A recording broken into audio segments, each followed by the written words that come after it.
What's up, everybody? My name is Deepcut. Welcome back to Cartoon Universe. We are blessed to have the cast of Star vs. the Forces of Evil, as well as the creator herself, Daron Nefcy. Alongside her, we have Sher, who played Star Butterfly, Adam McArthur, who played Marco Diaz, and Esmé Bianco, who played Eclipsa Butterfly, and perhaps a guest appearance who might pop in a little bit later. We're going to give everyone a chance to introduce themselves and who they were in the show, as well as let us know what they've been up to in the last 3 years. But real quick, if you want an autograph print from any of these voice actors or even Daron Nefcy herself, they are available in the Streamily shop. Link in the description, as well as should be popping up on the screen and in the Streamily chat. Why don't we begin with Daron Nefcy herself? Let's have a chance to introduce yourself. Tell us about how you got started with Star and what you've been doing the last few years.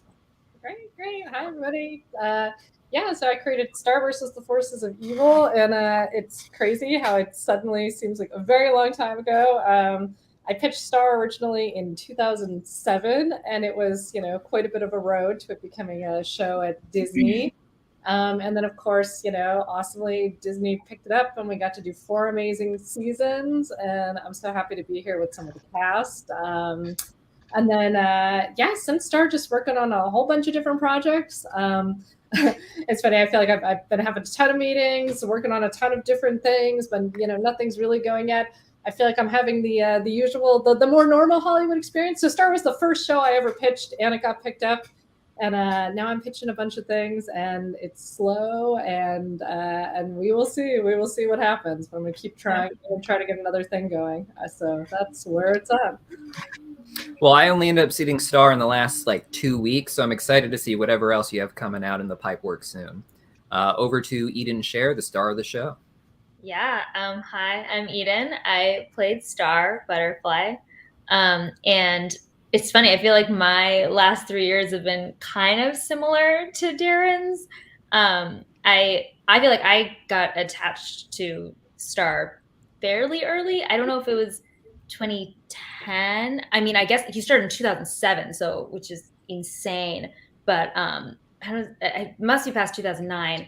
But I don't know, pretty early. And then it is weird. It's sort of like this was the first real animated thing I ever really not auditioned. It was one of the first things that I ever seriously auditioned for. And then I got it, and then it went for so many years. And then after that, it was sort of okay, when's my what's going to be my next cartoon? And I was like, oh, that's not how it happens. So I feel very lucky to have done that. But yeah, it's a weird thing. In the past few years, I feel like I've been doing so much and nothing to is it tangible to show for it. I didn't realize how development hell and how. So this is all. It's not oh, I have this and this and this. It's it's all kind of in the works still.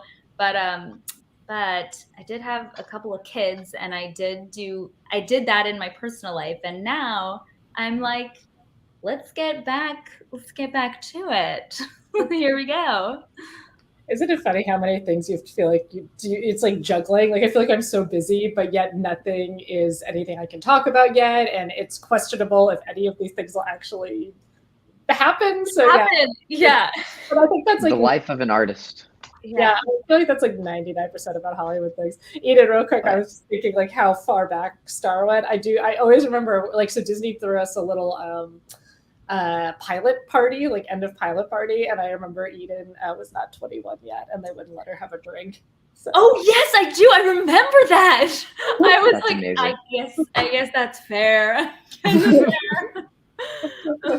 Wait, so you were over 18, but not yet 21. Yeah. So yes. Wow. Yeah, that's pretty lame. Now over to Adam McArthur. Hey guys, Adam McArthur, voice of your boy Marco Diaz on Star. First of all, I just need to address, I am seeing the chat happening over here, and Michael P has he made a comment that he said, at least Adam McArthur wasn't late. Was I ever late to a previous chat? I don't think so, but maybe I was. But stop calling me out in the chat, bro. Anyway. Let's see. Okay, I don't even remember the question, but Star versus the Forces of Evil, Marco Diaz. I think I got cast in like October of 2013 or something like that. We wrapped obviously in 2019, so we were on this show for a really long time. People ask me all the time how I liked it.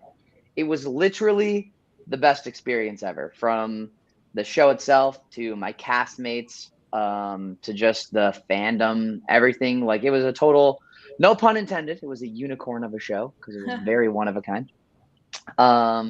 Since Star ended, I've kind of just been doing like, excuse me, I've kind of just been doing like stuff that I liked to do and thought would be fun. And that sort of led me down the path of some anime stuff. I'm currently voicing a character named Yuji Itadori on Jujutsu Kaisen, which won the Crunchyroll 2020 Anime of the Year, and season 2 is coming in 2023. So there's been some really fun stuff there. I'm still the voice of the Disney XD channel, so I tell you what's coming up all the time on that channel.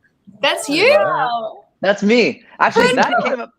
That came about because of the Star versus the Forces of Evil live chats. Do you remember those that we did? Like the animated live chats? Remember that? Oh yeah. So like in our process for doing those, the marketing department was like, "Hey, we're auditioning for a new voice of XD. Would you want to audition?" And I was like, "Yes, I would like to do that. That would be a fun thing to audition for." And then so I've been doing that since like 2017 or something like that. So yeah, I've been also busy. I don't know. Just auditioning all the time for a million things. Again, the life of an artist. We do so much, and we can talk about so few things at a time. But yeah, it's been fun. And now over to Esmé Bianco. Hello.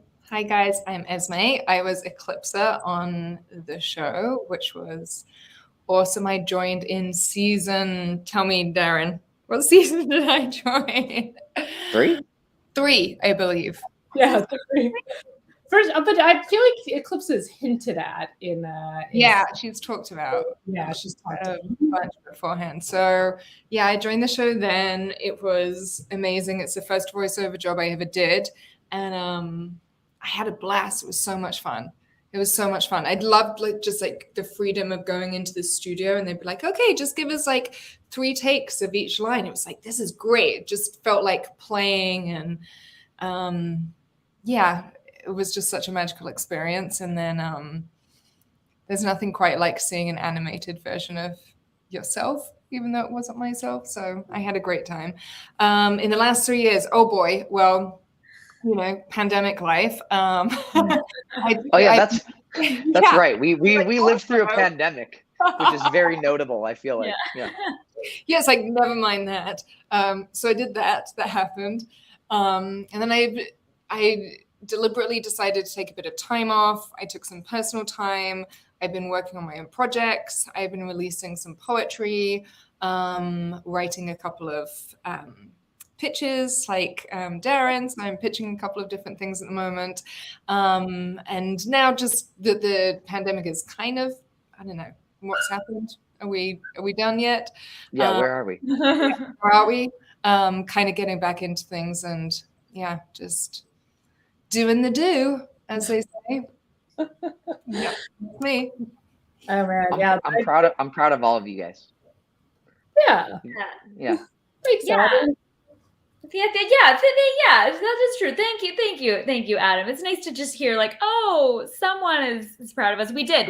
That's notable. That's a feat. We all survived the last 3 years, and we've kept while raising some kiddos and doing all the other stuff that you do. So no. Yeah, and I would just, awesome.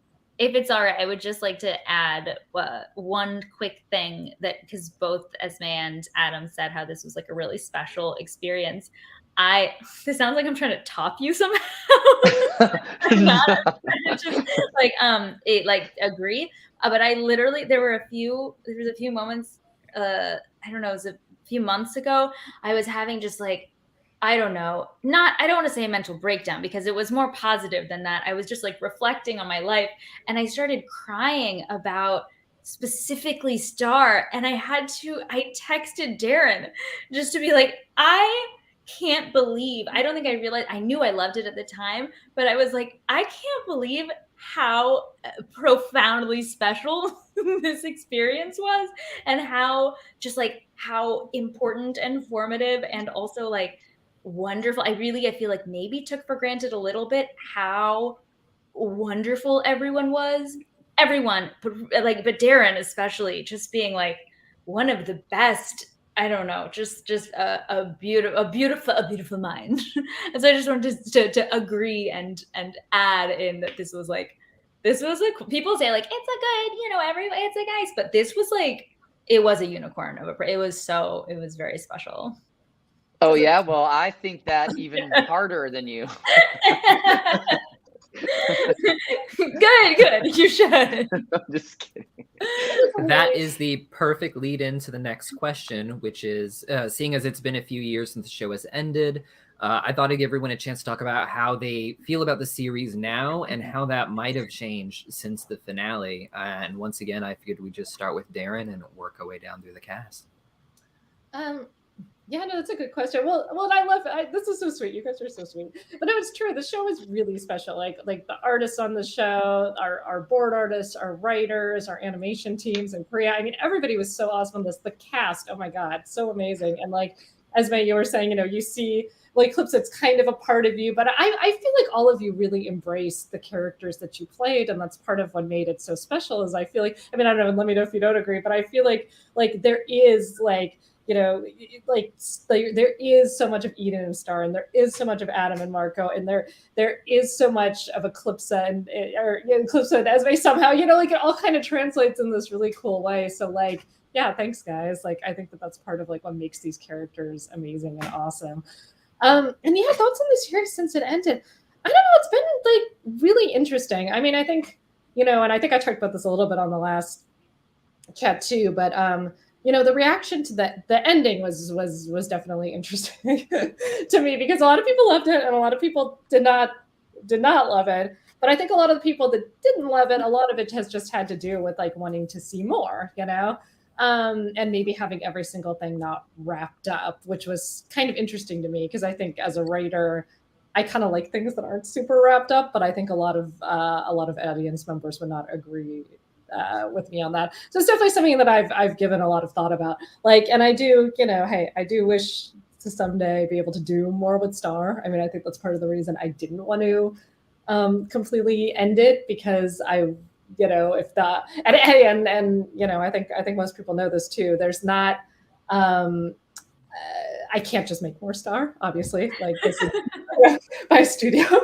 Everybody would have to get paid to do it, and it's a whole thing. But I do think I believe that there probably will be an opportunity to do more with Star one day, because people get nostalgic really fast. And I think, our fans have been awesome and have asked for more a lot. And I bet it will happen eventually, especially if you guys keep asking. So trying to think of, do I have any other thoughts? I don't know. I guess just, just thinking about how, lucky it was that it happened. Because, there are so many cool projects out there that like never get made, or, never get the support, or, I mean, I think that, I feel very, very lucky to have gotten to make Star. And real quick, it looks like we have another guest ready to join us here. It looks like we have, yeah, Gray Griffin. There she is. Welcome. Hi. How are you doing today? Can you hear me okay? Yes. You Oh, sound yeah. Okay, great. great. Perfect. Awesome. That's all. Welcome to the show. I'm glad to be here. I had to grab my kids from school real quick and then run here. So It happens. Thanks for making Yes, it. yes. Wow, we've got like quite the cast reunion here now. I mean, even the creator. So it's quite it's wow. Welcome to the show. We were just asking everyone what their thoughts on the show were since the show ended 3 years ago. This is a perfect chance for you to just introduce yourself, what you've been up to the last 3 years, and what your thoughts have been since it ended. Oh my gosh. I have to say Queen Moon is one of my very favorite roles I've ever played. And I still, every time people say, what's your favorite role? They always expect I'm going to say Azula, the firebender, or Daphne Blake from Scooby-Doo. But no, I always say Queen Moon. And I feel like they're a little some people who don't know the show are kind of disappointed that I'm not giving them the answer that they want. But it was just such a really wonderfully written character. And I just loved the fun in it and the playfulness and the acting challenges of because I feel like Moon went through such a transformation throughout the series. It was such a meaty role to dig my teeth into. So I'm really grateful.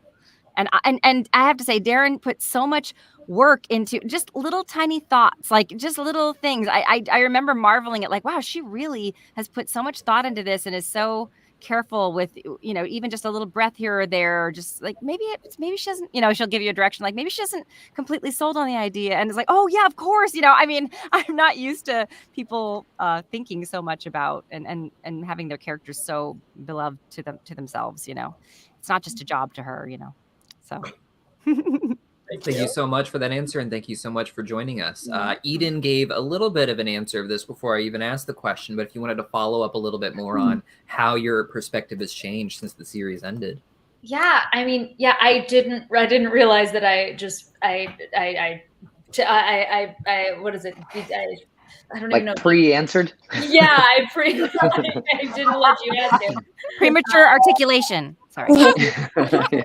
But yeah, so I really have reflected and been like, oh my God, that was really more special than I thought it was. But I do just want to say that I think in the last few years, it was really interesting. It was kind of jarring, it ending, because I was working on another long-term project. I did like a live action, I did a show, before, like at the exact same time as Star, and I also did that for like 9 years. And I feel like even though Star didn't air for 9 years, I feel like I was working on it for basically that entire time also.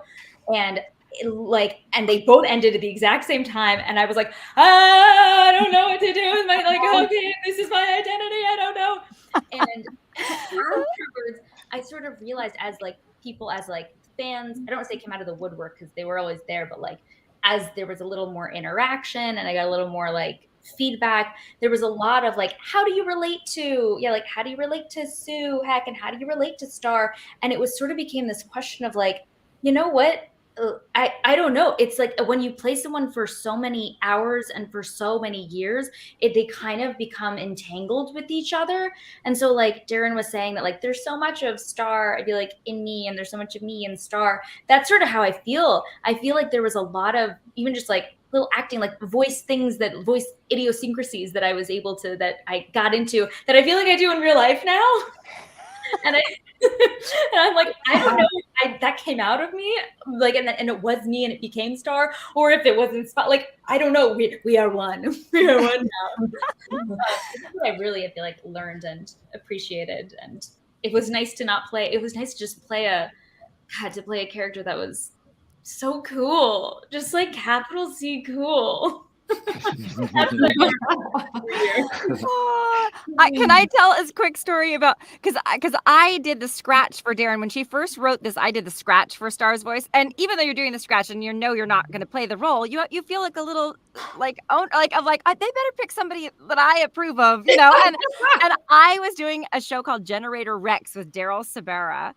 And yes, I was Dr. Holiday, and Eden used to come with him because they were like best friends, and Daryl was always dating these like, you know, little Hollywood girls, you know, and I was like, ugh, I don't like that. I was like, but that Eden, she's adorable. I love her. She's great. She's talented. She's funny. She's smart. And he was like, she's like my sister. And I was like, well, I love her. And so then when she got the part, I was like, oh, it's my little baby that I love, you know, that I wanted Daryl to marry or whatever. I don't know if we were young. We're still very close. I know. Yeah. So anyway, I just was so happy when you got the role, because I just thought you did so much more with it than I could have ever imagined anyone to do. I mean, she was such a well realized. Now I know why, because it's you. But she was just so beloved. Just a delight. Anyway, so all right. I feel like a teacher writing on just a delight to have in class. Just, you know, talks to neighbor, but there, you know. Thank you. I really appreciate that. And I would just like to say that when I found out you were on the show, I did text Daryl, and I was like, oh my God, you're never going to believe who's on the show. And he was like, yeah, of course she's on the show. She's every cartoon. I love it. He's so great. Oh my gosh. Oh. And now over to Adam McArthur. Hi. Hi, Adam. Hello, how are you? Okay, thoughts on the series since it ended. All right, so I have been like I said earlier, I've been doing a lot of conventions lately. And at these conventions, I get a lot of feedback in person from people who tell me everything I ever could have imagined. And I will say, look, I understand that there is, if you look on Twitter and people talk about the ending, we were talking about the ending earlier, there's lots of mixed opinions and stuff like that. Everyone who comes to my table, and maybe it's just because they're actually like looking at me, tells me how much they love the ending. Aw. People tell me all the time that how much the show means to them. The feedback that I get regularly is just what a big part of people's lives Star was. People who are now like in their early 20s, people who are now like in their early 30s who like the show. I'm like, oh. But yeah, people tell me all the time how much the show means to them, and I think no matter what people thought of like the series ending and how it all, which I loved, by the way, because Star goes together and it's open ended, and maybe we'll get to do more. But it's really touching that to be a part of a show that touches so many people's lives and really makes a big difference all of the time. Literally, I'm at these things like 2 or 3 times a month, and people are always telling me how much the show means to them. And it's just such a cool thing to be able to love the cast that I'm working with, love the crew that I'm working with, love the show myself, but then also like have a fan reception as big as what Star received is really a cool thing. So yeah, I mean, it's been also sort of jarring because we started working on Star in 2013, so it was like 6 years of regular work on one thing, and that was when it came to an end, I remember sitting in my living room watching the final episode, and I was like, all right, that was it. That's the end. I'll never tune into another episode of this, or I'll never like get to see what they're up to or what they're doing. And that I will say unexpectedly like hard. And then I had friends who were like, yeah, you need to take time to mourn. And I'm like, what the heck? Like I was not prepared. No one prepared me for this. So but it has been cool because the show, obviously, like sitting there and watching the episode and it being the last episode, the show ended. But really, like I said, I'm still experiencing it, and it's through fans who it still means something to, who want to share that experience with me and stuff like that. So even though it ended, it's not over. And I know it sounds cheesy, but it's totally true. Oh. And Yeah, my finally favorite. Oh, I was gonna say my favorite thing is being at one of those signing tables and like a super hot guy comes up and I'm like, oh, hello, and I'm like straightening up and like, oh my god, and then they're like, you were my childhood, and I'm like, oh god. Dang it. And now over to Esmé Bianco. So that was amazing. Yeah, I mean, 2 things I have to comment because someone mentioned it in the chat. They were like, the ending was better than the ending of Game of Thrones. And I was like, yeah, it made me laugh so much. You are correct. I like the ending to Star. I only found it 2 weeks ago, and everyone made it out to be like this. And I was like, this makes so much sense. I mean, sad that it was the end, but yes, okay, beat Game of Thrones by a long shot. But I completely get what you're saying, Adam. I feel like at the end of a show, there's like this period where it is a part of you. The character is really a part of you, and there's this strange feeling at the end where it's like, that's it. What do I do now? But I think more so with an animation show, and I mentioned it, it's the first animation I've done. That's not strictly true, but it's the first like regular role on an animation show that I've done. And when you're on a live action show, you're on a television show, you kind of know what you did in the scene and you have some expectation of what it's going to be like. But when you're doing animation, you know what you did in the booth, your voice is going to sound like, but you have no idea how you're going to look on screen. You have no idea how they're going to animate the character. So there was always this like excitement the first time that you see an episode, because you were literally seeing it for the first time yourself. And that I miss a lot. And it's just, like everybody in the comments, I think I'm sad that it came to an end, but I really enjoyed it. And it's really nice to see fans still engaged with the show, and hopefully it lives on forever. Yeah. Now we're going to go back to the beginning and ask Daron how she started the project, get a little more insight into what it took to get Star off the ground. And from there, we'll go into the cast and just ask for a little bit more detail on how you first got into it and what you were expecting. Yeah, that sounds so good. Real quick though, I just want to, because I love what everybody's saying in the chat. And yeah, one of the things when the show ended that was really wild for me was like, I kept getting this feeling like I'd just be going about my day and I'd be like, oh my God, is Star Butterfly okay? Like I was she was this person who like I couldn't contact anymore. You know?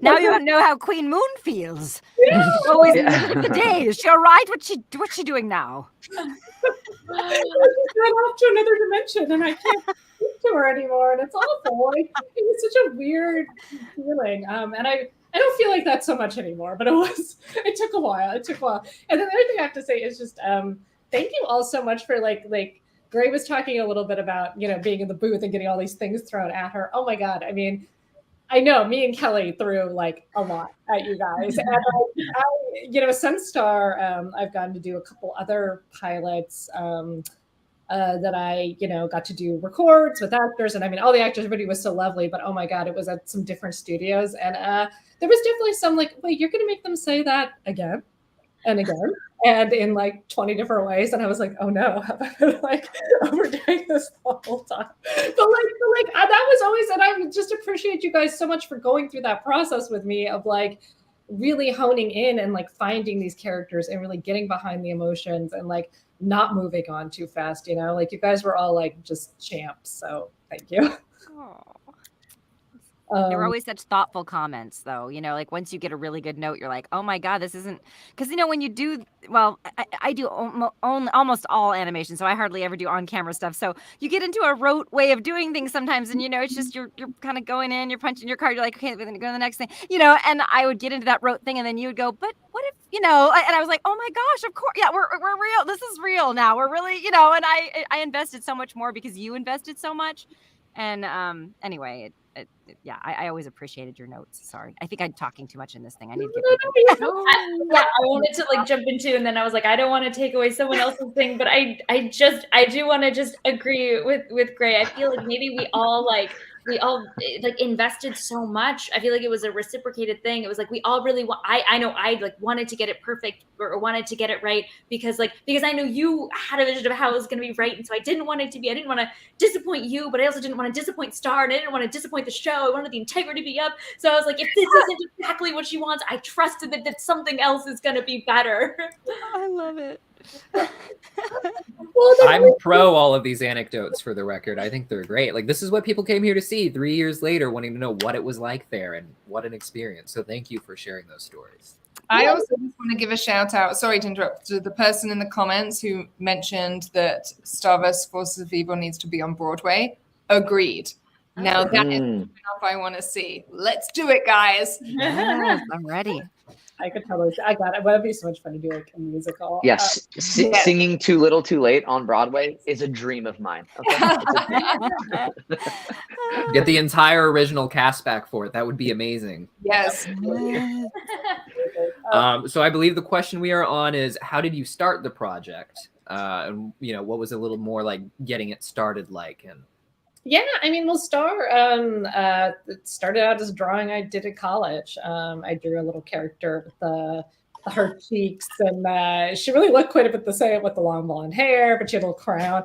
And I started thinking about that character a lot. So it really sort of stemmed from this one drawing, and I've been, you know, reposting some of this stuff on Instagram recently. The original version was very different. I had started it off as kind of being a version of who I was in grade school. Like the original character Star was younger. I originally had her as a 4th grader, and I think I made her a 6th grader, and she was going to be this girl who kind of, you know, basically thought she was Sailor Moon, but she really wasn't. And, you know, she would do magic by, you know, throwing glitter in a bully's face or, you know, saying a magic spell, but everything was kind of in her imagination. And Ponyhead was kind of her imaginary friend. And, you know, it was this very different thing. And that was actually the version that I had in development at a couple of other studios before I brought it over to Disney. And it was a suggestion from an exec at Disney to make her older and make the magic real, which of course I was like, okay, that's a totally different show. But I went with it and went home and like wrote a new version where it's like, okay, she's a magical,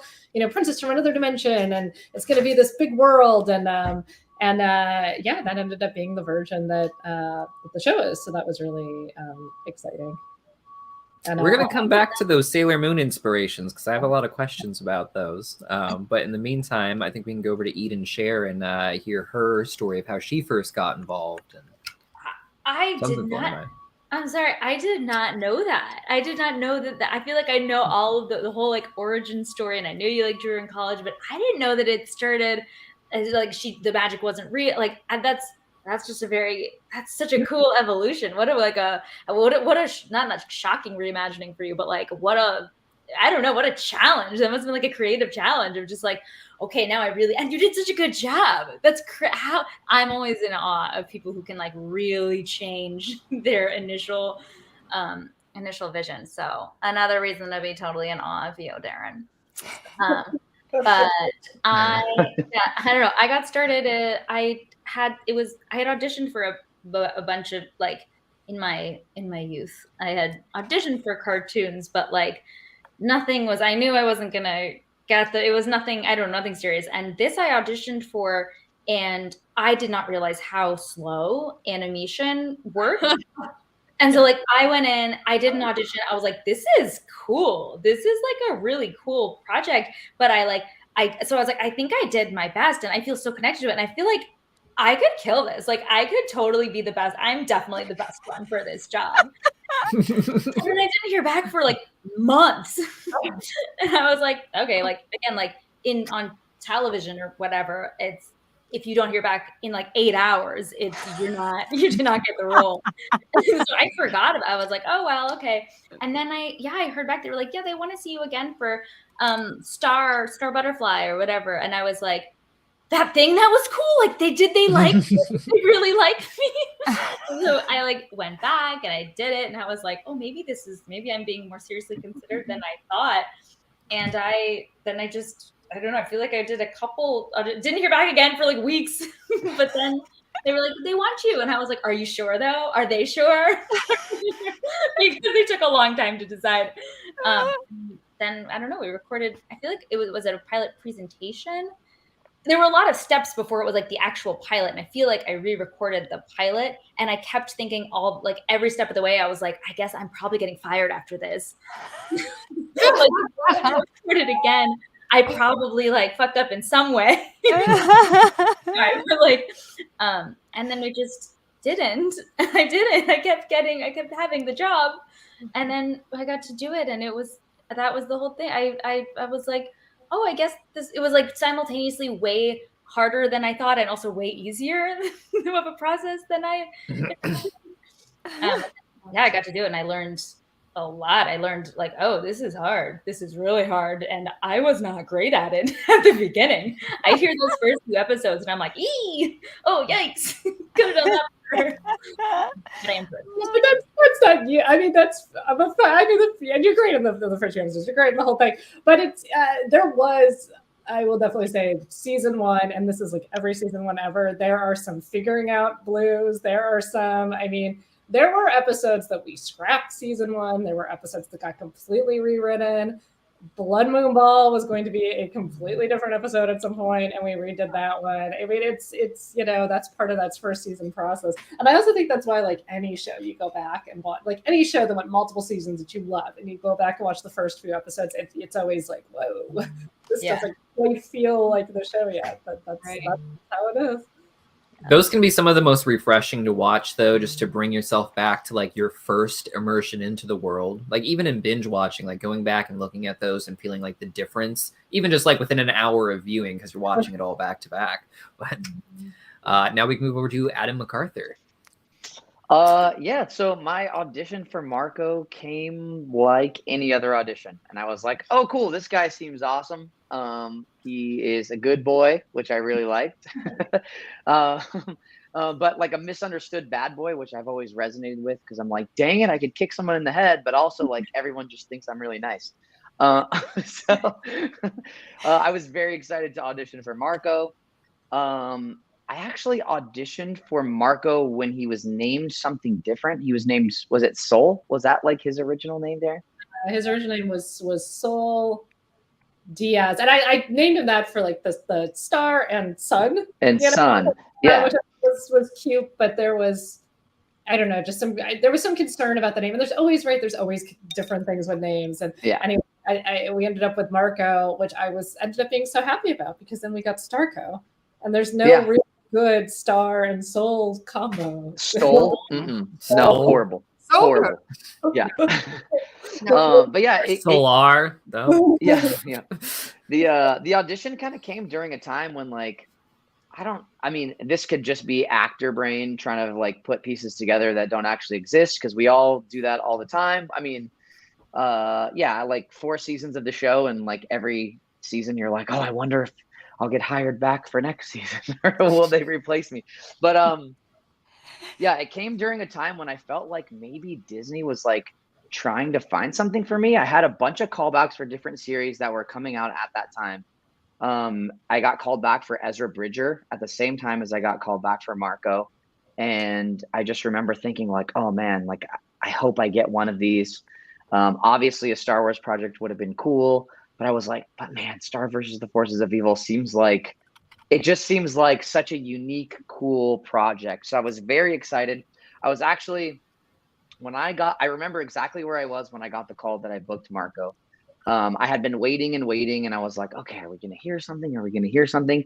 And I was leaving to go to China for 3 weeks to host a documentary about Chinese martial arts. And so I had flown to China. I was there for 2 weeks, or like 2.5 weeks. Then I was in Russia, and the culmination of this documentary was happening in Los Angeles. So I got put up in a hotel. So I wasn't even at my own apartment at the time. I got put up in a hotel in downtown Los Angeles. And I had just gotten back from interviewing the abbot of the Shaolin Temple, which is like the high priest of the Shaolin Temple, who was here in Los Angeles. And I got up to my room and I was like, "Ooh, I'm exhausted." Had this beautiful view of LA. I could see the Hollywood sign. I'm like, "Oh, this is amazing." And then my phone was laying on the bed and it rang. And I saw that it was my agency, or I saw that it was my agent's cell phone. And I was like, "Oh, Pat Brady is calling me directly." I was like, I know what this is going to be. Oh my God. And I literally picked up my phone. Ezra Bridger. No. Yeah. I was like, I can't pick it up because if he tells me I booked it, I want it on a voicemail. And I like threw it on the bed and let it go to voicemail. And then I was like sitting there waiting. I was literally staring at the phone like, okay. And it wasn't popping up. You got a voicemail, and I was like, freaking A. So I turn off Wi-Fi. I'm like waiting. Finally, voicemail pops up, and I listen to it. It's like, "Hey, Adam, this is Pat at CESD. You are Marco. You're Marco Diaz." And like, it was this whole thing. I actually, hold on. Let me see. Wait, do you still? Oh my God. I literally, hold on. I'm by my desk. Yeah. So this is like an iPhone 4, maybe. But that voice, it was before you could save your voicemails and like send them as MP3s. So that I just needed to like charge this thing up, but I kept the phone that voicemail was from. So it's in my desk right here. But yeah, so yeah, it was. I mean, Star was my first lead on an animated series that was on TV, so it was a really big deal for me. I mean, it really kind of like set things in motion for me, which is really awesome. So yeah, it was a huge moment. That's an amazing story. Yes. Yeah. And now over to Gray Griffin with her story of how she got involved with the show. Yeah, well, I did the pilot, and I thought that, and I played the mom on the pilot too, I mean the queen. Where didn't I? Right? Did I?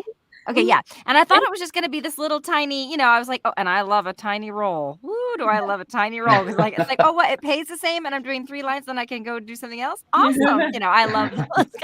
And I also love like a fun, even in high school when I was in theater, I liked like to play the funny old lady for like 5 lines. And then everybody else was slaving away and I was back there cracking jokes, with everybody. And then I got in the lobby and they'd pass up the ingenue and go, you were hilarious. And I'm like, sorry, Cinderella. Anyway, I love my job. That was my favorite thing.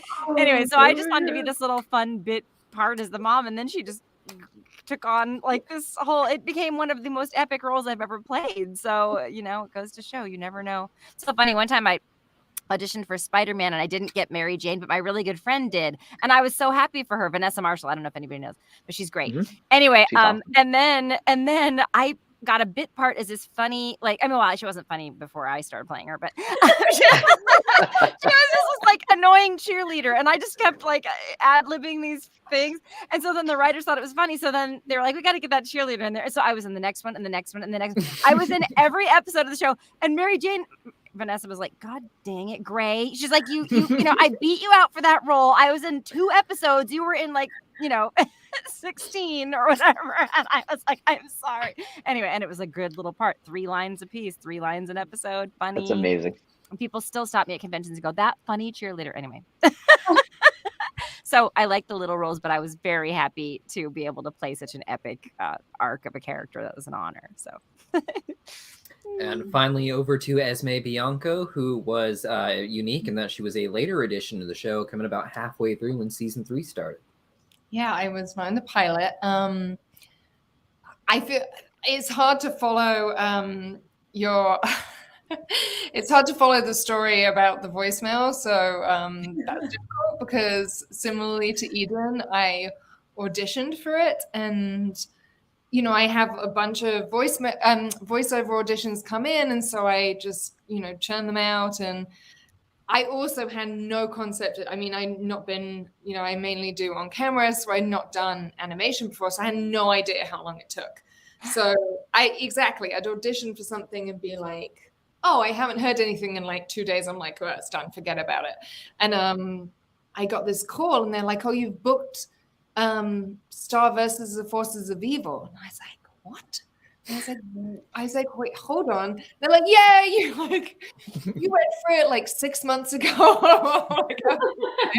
And I'm like, I don't have a call back. And they're like, no, you just booked it. I'm like, this is amazing. This is like the best gig ever. I have like 1 audition, which I got to do at home on my phone, and I booked the job. I was like, amazing.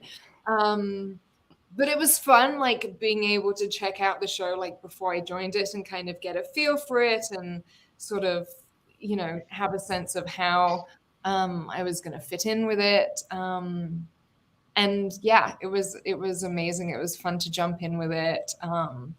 It's been really fun getting to know, the cast in real life, as it were. But yeah, there's something also kind of magical about like that experience of being in the booth and working solo and not knowing how it's going to all fit together until, Daron and the animators do their magic. So it was fun. I mean, it was like the best experience, and I hope the next animation I'm on is as good. All right. Oh, sorry. Oh, sorry. This is a side. Maybe a question for me, a side question for the actors. Were you ever surprised by who you ended up talking to? Because I do know that sometimes I'd be like, oh, like we'd be recording, and at the end I'd be like, oh, and who's playing that character you were just talking to? It's like so and so. I just feel like sometimes it'd be like, oh, okay, like oh, really, because we had so many interesting actors on the show, and it was like. I bet that it was a different experience to just like maybe not know who you were talking to. Well, I know that Gemma Whelan from Game of Thrones was on the show, and I still don't know who she was. Oh my God. And I would have to like okay, somebody in the chat tell us, because there's somebody in the chat who knows, I am sure. Really? And I'm sorry, I have like a terrible memory. Like then I will like look something up and be like the other day I was really thinking about how much I love like one of my favorite love triangles on the show was like the Miss Miss Heinous, Rastakor, and then Gemini. But I was like, Oh yeah. guy's name? And I was like, oh yeah, it was Gemini. But that was my favorite, my personal favorite show on the show. Oh, Solaria. She was my mom. That's right. That's right. That is nuts. Okay. That's exciting. Yeah, no, she was awesome. Sorry. And I'm like, I always feel so bad. It's like the show is so big, and it's like I had like a crew of like 50 people like on the show, and then of course there was the cast and like all of these like, and I always feel like I'm one of those people that's like not good with names, but yes. I remember seeing Alan Tudyk out in the lobby and being really starstruck and being like, oh my God. And then I went in the booth and I was like, oh my God, Alan Tudyk's out there. And you're like, I know, he's your husband. And I was like, he's my husband. Oh my God. I'm so excited. Then when he was coming in, I was like, I'm your wife. So anyway, I'm your wife. It's a good opener. It's a good opener with a celebrity, I feel. I remember like having a moment where I was like, I don't know, in the shower or something, and the water's just like falling over my head, and I'm like, everyone else who's in this show is very famous. How did I get here? How did this happen? This is so cool. Don't take this for granted. I had the exact same experience when I found out there were two. There was like one, Michael C. Hall. Why can't I remember the Toffee? Toffee. I literally was like, the candy, you know, the candy. Yeah. The villain candy. Yeah. I remember hearing, like, is that Michael C. Hall? Because I think there was like a lead in. You're like, do you want the lead in for the line? And I was like, is that Dexter? Like, who am I? What just happened? Michael C. Hall is on. And I was like, oh, okay. And then I think Darren, you were like, for what was again, I can't even remember her character's name, but I was like, this is a great episode. This is a great character. And you were like, do you want to know who's playing her? You want to know who we got? And I was like, do I? And you were like, Amy Sedaris. Oh, yeah. And Mina Leopard. Yes, there we go. I'm off my rocker. I remember being so impressed with Ponyhead and thinking it was some amazing voice actress. I'm like, oh, I was scared for a minute. I was like, damn, she's really good. She's going to get everything. She's new. Who is that? And I was like, oh, of course. She's super famous and in movies and stuff. Great. So I'm safe. So that's good. Ponyhead was my favorite character for the record. Oh my God. Just brilliant. All right. Well, that's none of us. So that's the wrong answer. Sorry, guys. It's so like, I hated her the first time she popped in. And then suddenly I was like, no, this is perfect. She is perfect. Yeah. Now I know why you go by Deep Cut, because that hurt. Sorry. This is a combination of like every bad news friend I've ever had, right? She felt very real. We've got some individualized questions for all of you. Real quick, I just want to remind everyone that you can get autographed prints from all of the actors here, as well as the creator. That includes Gray Griffin. You can go down to the Streamily shop. Link in the description down below. Should be popping up on screen as well as in the chat. Get yours before it's too late, because they won't be there forever. And now we have a question, this one specifically for Darren. It's been said that the show was inspired by anime such as Sailor Moon and Dragon Ball, something you brought up earlier even. As a big Sailor Moon fan myself, I was really curious about what aspects you drew the most inspiration from, what you left behind, and why, particularly as it might pertain to Eclipsa, who had a very similar vibe to Queen Nehelenia when she was first introduced. Oh, interesting. I never really thought about the Queen Nehelenia thing, but originally... Really? No, but originally on, because I have not watched Sailor Moon in a really long time. I will admit to that, but it was my favorite show as a kid, and I was watching it when there was the dub version that was put on by Deke, right, back in the day, and then that's what got me into anime, because they didn't play the whole thing. They didn't translate the whole show, so at a certain point, I really needed to know what happens next. So. And for all the young anime fans out there, you don't know how good you have it, because back in the day, it was so hard to find the shows. When I was in, I'm not that old, but I'm a little old. I was back in the day when I would go to I would have to go to the store. There was this store, Collector's Guide to the Galaxy. It was at the Fallbrook Mall. I would have to like there to the shady back room where they were making like copies of VHSs. So you would like buy this like copied VHS for $5 that had like anime on it, and it would be like this really awful quality, like the colors all deteriorated, or sometimes it would be like a little fuzzy, So that's like how we had to get anime back in the day. But it made it kind of fun and special. So I had all of Sailor Moon on VHS in Japanese, with subtitles, and I loved it. And then what aspects were in the show? I mean, I just wanted to make like my own version of Sailor Moon. I wasn't really trying to take anything directly as much as like I wanted to do a magical girl story in my own way. And of course, every original version of Star was a little bit of like a girl who like wanted to be a Sailor Moon type character, right? So I guess that's sort of what drew the inspiration originally. And then what I always think is really funny is going from that original version to Star to the version that we ended up seeing on Disney, is that a lot of those aspects that were kind of insane I kept, like the fact that Ponyhead was just a floating head, because it made sense that it was like in Star's imagination, and then it was like, well, why can't you just be a unicorn head? We're just Our next question is for Eden Sher. You got to star as the actual like main character in the show. This character who was also modeled somewhat off of, the main characters from shows when I was a kid. She's like a quintessential main character. I was curious what aspects, wrong question on that one. How fun was it stepping into the role that really embodied like the childhood idea of like, this is the main character? More so than just like, the other ones coming out. This was like, this is when we think of, she, as Daron said, she was modeled off of these kind of existing main characters. She's that archetype. Is she? Is she? I was following you. Say it again? Oh, I just was following the question. Oh, but do you know what's the? Wait. Sorry, it's cutting out for me. Can you repeat that? I feel like, I guess I did, like, is she really the quintessential, like, is she I guess you guys were saying it's just it is sort of every magical girl, I don't know. I didn't feel like that. Really? Yeah. I don't feel like that either.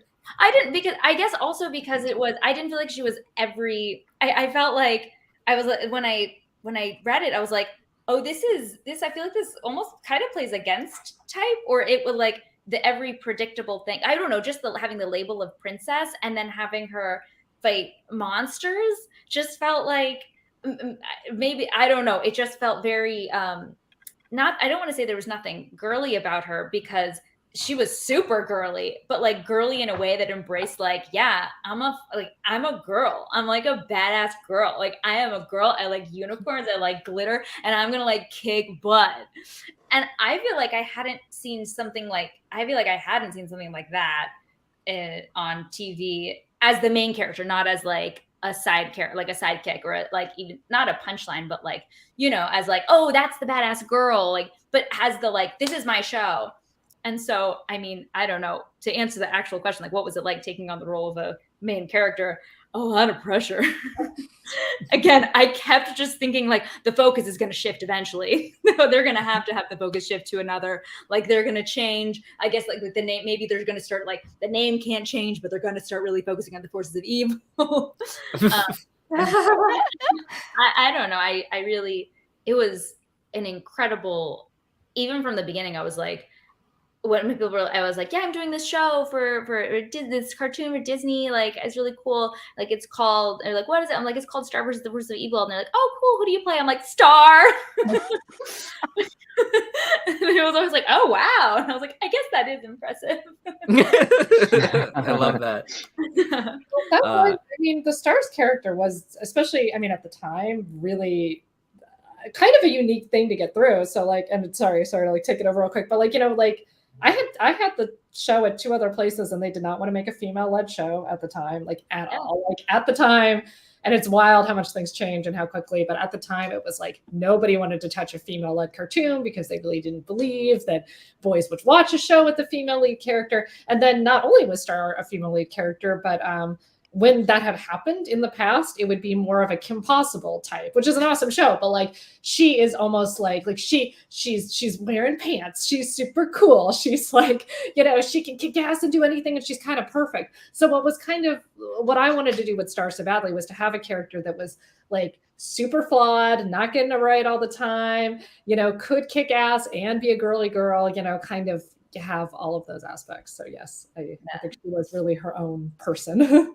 Yeah, I love that. I loved, and it really came through. It honestly, it affected me in my real life. It affected me being like, you know, yeah, I don't have to adapt to, I don't have to like, it's shut down these more like to stereotypical, like I can be taken seriously as a girl, like, and with my girly qualities. I don't have to be like, I have to wear pants. I speak like a man. I have to lower my voice. I have to make sure that I'm taken seriously. I could be taken seriously as I am.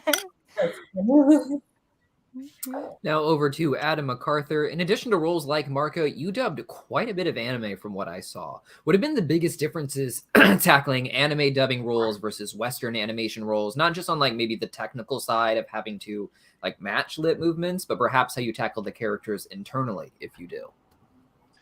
I mean, I think it all goes back to acting. I mean, it's all about acting. So really, as far as like the approach to a character, it's not much different. The main difference is really on the technical side, and it's just, you know, recording off of a script and a storyboard versus watching something that's already been animated and dubbing to picture.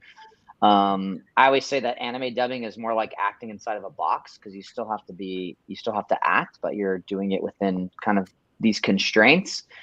But if you want to get on like thinking of it differently on another level, the anime is the instant gratification of like how quickly stuff comes out. It's very pleasing and misleading to an actor. I think a lot of people like get used to that sort of like, you record something and then 3 weeks later it's on, it's like it's been animated already and it's on TV. And I think that it can be, I don't know what the right word is. It can be like almost harmful to you mentally if you get used to that, because it's just not how most of the industry is. I mean, again, we started recording Star in 2013 and episode 1 wasn't on until like January, I think, of 2015. So it's like a few years. Actors love to be able to say like, oh, this is what I'm working on now, or this is what I'm working on now. And anime kind of scratches that itch. And I think that if you get used to doing that, you will be, it's harder to just like maintain a level head for your career. Was that my intro music? It's like, yeah, it's like, yeah, I'm getting, someone hooked me out. They're like, stop talking about that. You got played off. Yeah, exactly. Thank you so much. Thank you, Pat Brady. It's just a weird, like, I don't know. Anime is a weird thing. Like animation, you have to be able to like play the long game. If you want a career in this industry, you have to be able to be patient. You're not going to like have the gratification of announcing something every other week, unless you're like working all the time, which is great, but it's just not the norm for the majority. So, I would say like the hardest part, I mean, and again, I started with Star and then went into anime, some anime. And that's sort of the reverse as is common. For me, I just wanted to have some fun and do something that I was a fan of and liked. But I think like, you just have to be careful about, I don't know, getting used to the instant gratification that working on that side of the industry brings and not let it go to your head. I don't know. Is that a good answer? I don't know if that's good or bad. Trying to answer it in a way that's not just like, oh yeah, you have to match flip flaps for one and not the other. I don't know. Esmé is going to be going off to her own live stream very soon, where she'll be signing some of those prints we discussed earlier. So real quick, I want to make sure we get to ask her individualized question. Your character Eclipsa was a later addition to the show, but excuse me, but one that really stole the narrative in a lot of ways, becoming an instant favorite among fans. How did you change the way you approached the character as you saw her go from this mysterious character with very little knowledge about her to this kind of fleshed out backstory, having, misunderstood lover of monsters? I think that from the get-go, I never approached her as a villain. She very much, the way that she was written to me was, this maternal figure who was somewhat misunderstood, who had good intentions. So, there wasn't this sense of like, I'm going to play her mysterious or I'm going to play her evil and then she's going to transform. The writing was very clever. And it was more about how the story evolved around her, I think, that led us down that path and led us to really understand who she was as a character and who she was as a person. Granted, she was a really fun character to play, and there were those moments where, call me a villainess, where she just got to like really ham up this kind of idea that everybody saw her in a particular way. But for myself personally, I always saw her as this, I guess maternal is like the only word I can think of for it. Almost a spiritual type character who unlike a lot of the characters who were kind of caught in the fray and the business of what was going on, had a more mystical approach to it and saw things from a more universal point of view, if that makes sense. I don't know if that's like what your intention was for her, Daron, but that certainly was how she felt to me. And I just loved the way like the layers of the onion got peeled back and how gradually we discovered that she wasn't this, terrible person that everybody thought she was going to be.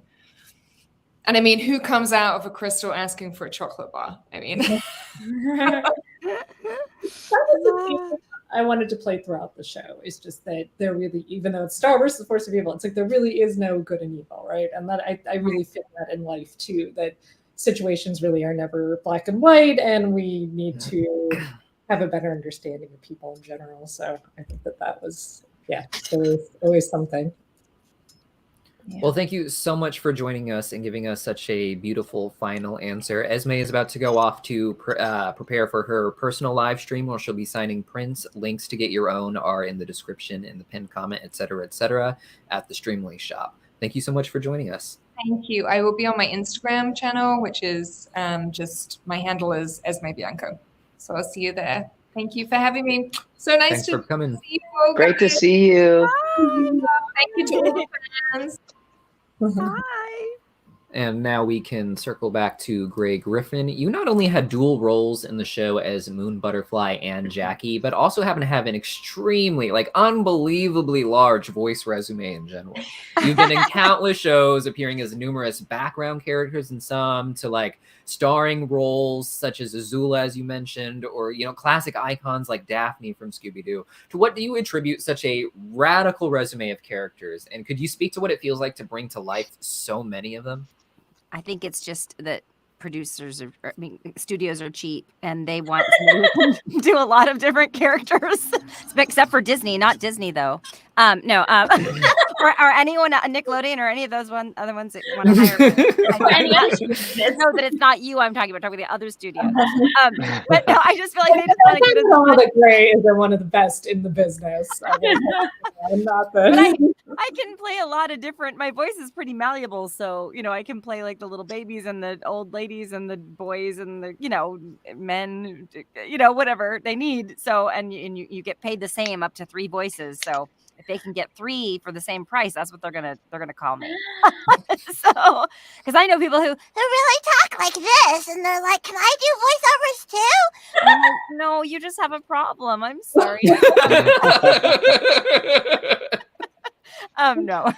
But they really, if you're locked into one thing, you better, I've seen it happen maybe 2 or 3 times where it's somebody but they'll already have like an on-camera career or something where they can use that little distinctive voice. But normally they just want you to be as malleable and varied as possible. So, and I think that's what I can attribute my career to is budgets. I'm sorry. I just need to just jump in for 1 second and say you're saying this like, oh no, I attribute it because like they just want you to be malleable and be able to do them, and glossing over the fact that it's an insane skill to be able to be that malleable. Like, the reason is I've been doing voices since I was like a little baby. Like I was always doing weird voices, and I was just like a weird kid for a long time, and I'm a weird adult now, but now I have a job. But back then it was like, well, is there a place for me in the world? I just like to make weird noises. But then I found a career at it, and so I turned my weirdness into my strength. So I tried to work at Olive Garden. My only other skills besides this are like, I worked at Olive Garden, and all I had to do was open the door, and I couldn't even do that because I was chatting and doing weird stuff and being annoying to people that were in the lobby, and they're like, "Great, just open the door. That's all you have to do." I was getting in trouble. Anyway, so I could be a Walmart greeter, but I'd probably be kind of annoying, or open the door at Olive Garden, and those are my two skills. So I'm glad this worked out. Do you ever think about going back to Olive Garden? Yeah. You know what? It's like when some I'm days there, you're I'm like, family. Having such a messed up family, I was like, what is it scary at Olive Garden? Do they treat you like crap? Anyway. I was just thinking about, because you mentioned Azula. This was a couple of years ago, but I just thought about it. There was this article that came out. There was a guy who named his twins Azula and Eclipsa. Oh my gosh. 4 years ago. Wait, that named his what? He named his twins Azula and Eclipsa. Oh, twins. I thought you said twigs, and I just pictured some guy with 2 sticks, like, you're Eclipse, right? People have come up to my table and said, we're naming our baby Azula, and I'm like, okay. I mean, I'm just like, I'm just like, I don't know. She's pretty evil. Maybe it'll be a mean baby. I don't know. It could be a very mean baby. Wasn't Khaleesi like one of the top baby names like a couple years ago? Like, it's fine. People can do it. Yeah. Oh, they really didn't like that finale. Anyway, Am I back in? Yeah, you're back. No one acknowledged Deepcut. Sorry. Sorry about that. We had some technical issues. Things got real wild when you left. I'm so sorry about that. Were we in the middle of something, or are we ready for the next? We wrapped it up. Well, I have a question. Are some people paying to ask questions? They might be trying to. They're sending super chats, which is where your chat can get pasted, and some of them get sent to me. So basically, the next portion is we're answering questions from fans now. That's the next question segment that we're getting to. Okay, sweet. Because if they paid for them, then maybe we should try and we try to address as many as we can. We avoid we put out don't ask for certain questions like lore. They don't always follow those rules, so some of them don't always get answered. But for questions, because that seems strange. Where it's not a paying for questions system. Like I said, we don't take them based off of what they're paying. The comments are scouted in general. Some people pay super chats just to have their comments or questions put up there, but it's not something that we guarantee an answer for. They don't pay to ask the question; they pay for the question to get answered. So that's. So this question actually comes from Patch the Wolf on YouTube. He says, in your minds, what do the characters do after the finale? What do you think they're currently doing in the universe? We're going to start with the voice cast, because I like to work our way back to Daron and see what her real thoughts are without the influence, or after the cast have had a chance to kind of give their ideas without her influence. So why don't we start with Esmé? Or sorry, Gray Griffin, because Esmé is... Oh, okay. Gosh, they had come to a real peace, right? Living in peace with their little rivers and their fishing and all that stuff, and not being rulers, right? But things had gone to pot after they started doing that. So they went back to being rulers. I can't remember what happened at the very end. I can't remember where we left off. One time I played Snow White at a kid's party, and I didn't know the Snow White stuff. Like, they were like, where do you live? And I was like, in a castle in the forest. And they were like, but you married the prince, and I thought you moved to the... And I'm like, but sometimes I need alone time, and I go to the forest. And I was just really messing with the kids. I think that maybe she's still ruling, but taking a lot of personal time to really reflect on her own happiness and not just throwing herself into the monarchy. Mm-hmm. And over to Adam McArthur. What do you think Marco's doing right now? I think like after he took a second with Star and he's like, oh, all right, we're together. I should probably get a job. That's probably what he would think. He would start to get real practical. He's like, all right, we're back on Earth. We're on Earth now. I got to figure out what to do. Gonna need some money. I don't know if he'd still be banking on those residuals from his the sales of his Princess Turdina doll. So I think Marco would probably go get Mariposa and then get a job. I have to say, Mariposa is my daughter's name, and Daron was like, "Can we name her after your daughter?" And I was like, "Oh my god, I was like so thrilled that we call her Posy, but her name is Mariposa." So that's so cute. I tell people that on panels all the time. It blows their mind. I'm like, the little baby was named after my daughter. Anyway, and it's so perfect. Butterfly, yeah, butterfly in Spanish.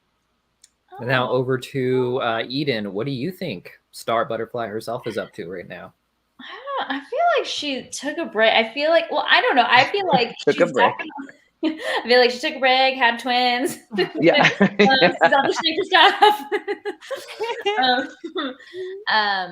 That's why Marco needed a job. Yeah, exactly. It's like, Eclipsa and Azula, the twins, just, yeah. Yeah. Exactly. Yeah, that's truly. I was like, oh my God, why didn't I name my twins Eclipsa and Azula? Really dropped the ball there. No, I feel like she would maybe take a break, put on a little fun cap, and be like, and either with Marco or without, but they'd always be in touch, just like backpack around Europe, like stay on Earth, like do a whole, like find herself business. I don't know why the first image that came to mind was just like backpacking across the globe, and then maybe also like swimming, doing like swimming challenges, like swimming across oceans. I feel like she would just like push herself to the physical limit of like what she can do on Earth. She'd probably be like I'm not gonna, like, no magic, like what can I do? But I feel like also, and then she'd like find her way back to Marco. There's a nuanced happy ending, there. And then just maybe on her way back from her trip, she stumbles upon something, and then she has the discovery after she realized she could do everything she ever needed to do without magic. She realizes magic isn't dead. And she finds something. And then season 5 starts. Yeah, come on, there it is. I love all these answers. They're all canon. No, I'm kidding. I was going to say, it doesn't have to be canon, whatever answer you give. You can give us more of a funny one if you want, but I'm curious your thoughts. I have to sneak out because I have another thing starting, but I love you guys so much. And I will be signing via Streamily on October 12th at 2 p.m. Pacific time. So if you get pictures from me, I will have time on October 12th for 2 hours if I need that much. But anyway, and you guys are all so dear to me, and I love you. And I'm so glad to see your little faces in the box.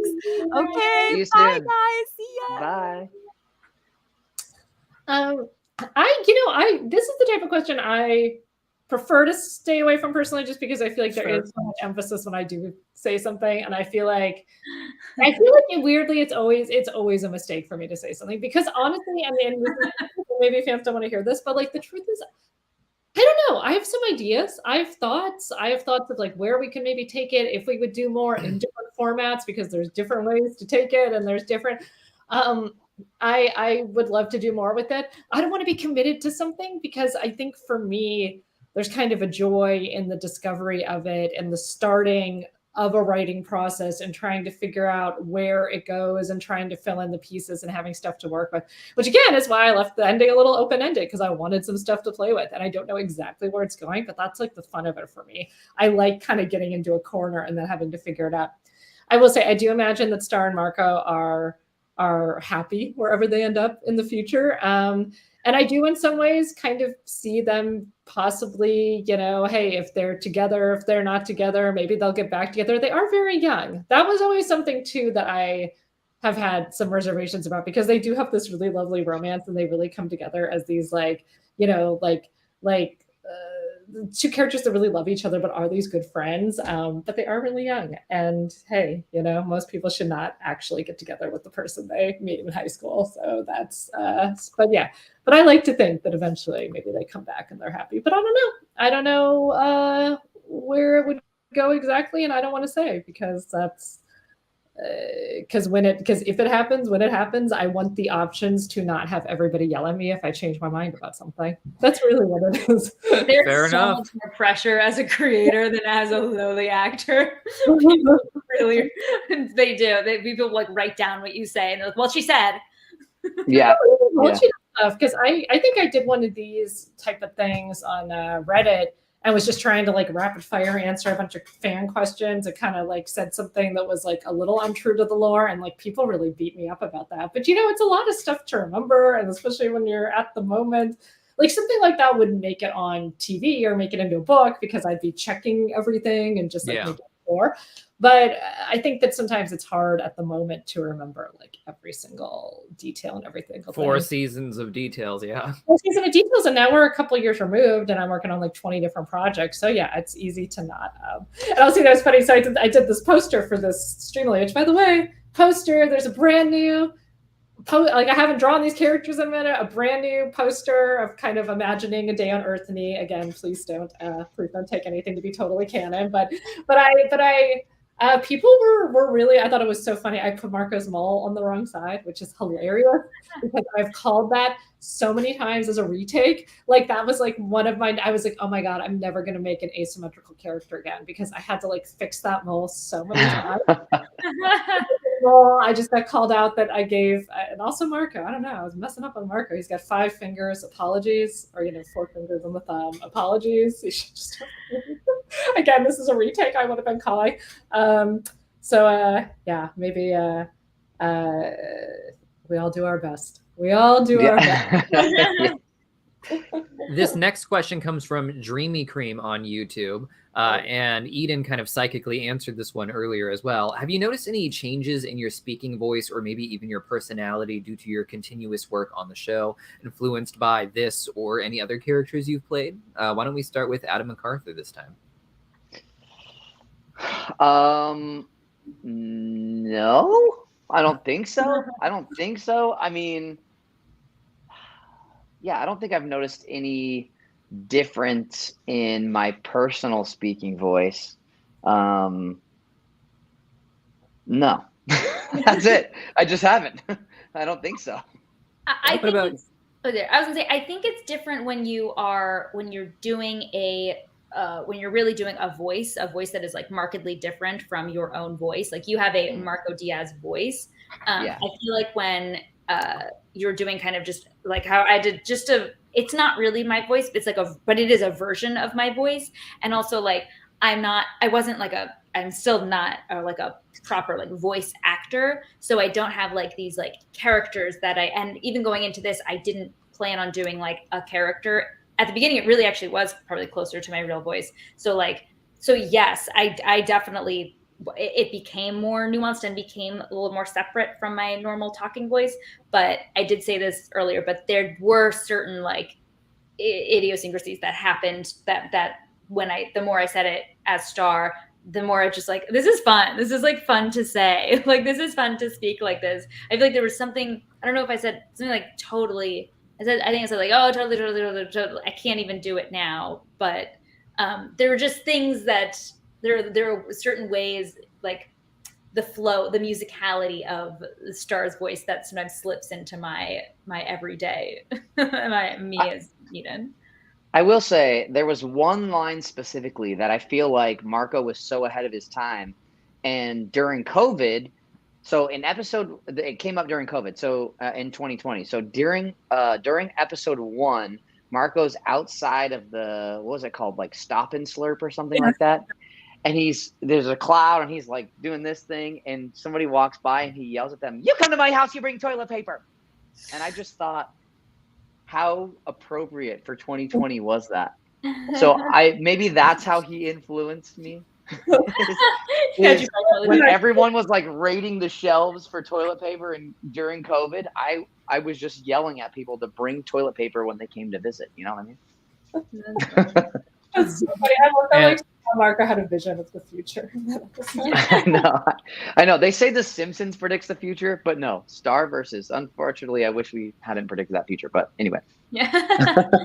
Well, hopefully we don't destroy all magic as well. Finally, That's Darren, true. you did voice a few characters within the show. Did you get any influence from them back into you, or? Oh gosh, I don't know. I did really enjoy doing Starfan 13 though, and I will probably not do the voice right now because it's kind of a rough one. But oh my god, and I've been like, just been dealing with some colds off and on for a minute here. So yeah, probably not gonna go to the voice. But man, yeah, that was fun. I mean, I had never been able to do that before. I did a little like some improv classes in college and stuff like that. But being able to like step into the booth was definitely like really fun in a small way. You know, I just did a few little things on the show, but it was definitely like very enjoyable. You were great. You were great. Yeah, it was so fun. It was so fun. Actually, I loved when I could hear, like whenever you would do other like little lines here and there, it's like, oh, that's Darren. Oh, that's Darren. That was always fun. But it was also always really fun to hear whoever was doing scratch recording for our episodes. Like Dominic was always Marco and Star for some reason. So like, I don't know, like later on, it was just always funny to hear who it was going to be. It was really funny, yeah. Or like Tyler would do these scratch lines, and he's like not Southern, but his like scratch lines would sometimes like go a little Southern somehow, and that was always like. I remember thinking a little bit. It was like I think it was Kelly when I was watching Scratch, and at the very beginning, I would try to. I was like, okay, I guess this is how they want the line said, and I think it was like after one or two takes, then Kelly would be like, "Don't match the scratch. Don't match the scratch." That's not what that's for. I was like, oh, okay, sorry. I thought you're supposed to do it like that. That's amazing. Yeah. Well, it is a funny process because we did a lot of rewrites on the show, did a lot of like changes. So that would be like throughout the process of like, oh yeah, this scene's different now, so we got to do it again. And now there is scratch, and now there's so it was all those things. Well, I think this is about time for us to wrap everything up. If everyone wants to say goodbye, I figured we could start with Eden. Just let everyone know where you're going to be doing your stream and when, if you know. Yes, I'm going to be doing my stream next week. I don't have a solid date yet. I will let everyone know on social media. It will be on Instagram Live. But one day, next week, it will be in the afternoon. Cool. If you let Andrew know, they'll probably put it on the website. So again, the Streamily link to the Star versus Forces of Evil shop, which should be in the comments, in the pinned comment in the description. You know how to get it by now. Thank you so much for joining us, Eden. I know you have to pop out a little bit quicker than everyone else. So thank you for joining us. Yes, I want to say thank you so much, everyone. This was so great wonderful. To see you. Great to see you all. Bye-bye. Bye. And then finally, Adam and Darren, if you want to tell everyone where your streams will be. Yeah, so I'm actually... Oh, no, you go first. Sorry. No, you go. I'm so sorry. No, you go. You go. After you. Well, I think, and I always feel like I'm like always confused with these things. I think I will do it on Instagram Live just right after this. So if anybody wants to come see me sign some of these prints, please feel free to join up. Do people comment on the Instagram Live? Is that, or how does this kind of... Yeah, they can comment. I do this end. yeah, they can comment. So when you go live on your Instagram, you'll see comments like going up and down. So you'll be able to like see them and talk to them and stuff. Okay, I'm gonna try it. I don't think I've ever done it. I'm gonna do it. Yeah. Adam, what's yours? I also am gonna go live after this. I am going to go live on. Okay, question. Darren, we could go, well, it might be too hard to go live together. We could go live together, but that might be...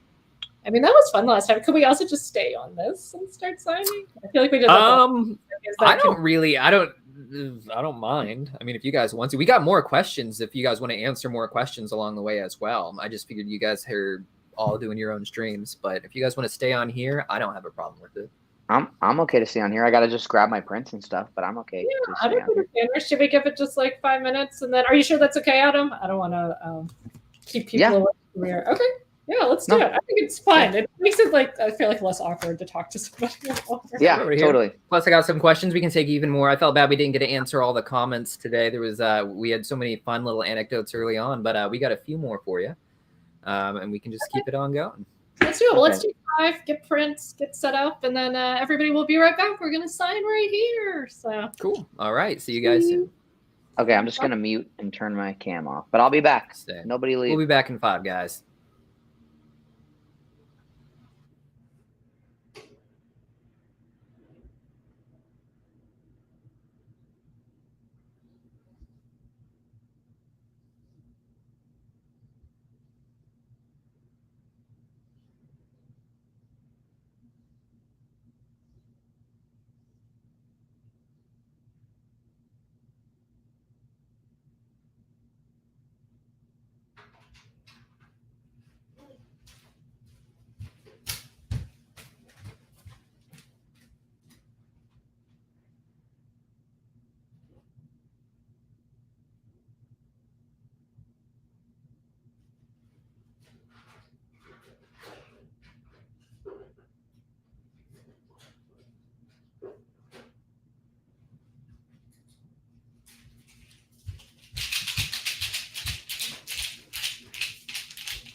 Hello, everybody. I'm still just waiting. Oh, I should probably change my audio.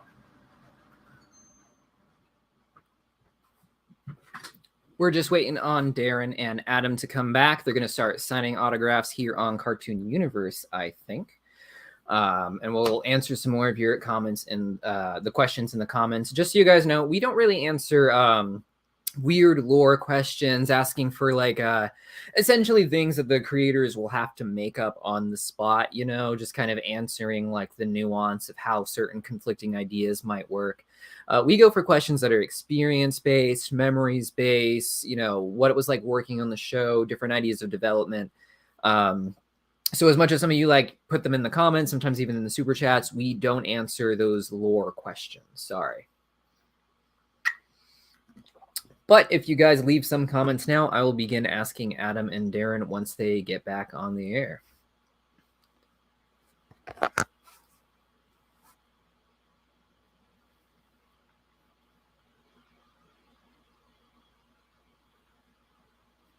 Hello, Riley. We're definitely... Oh, that's a good question. Someone had a...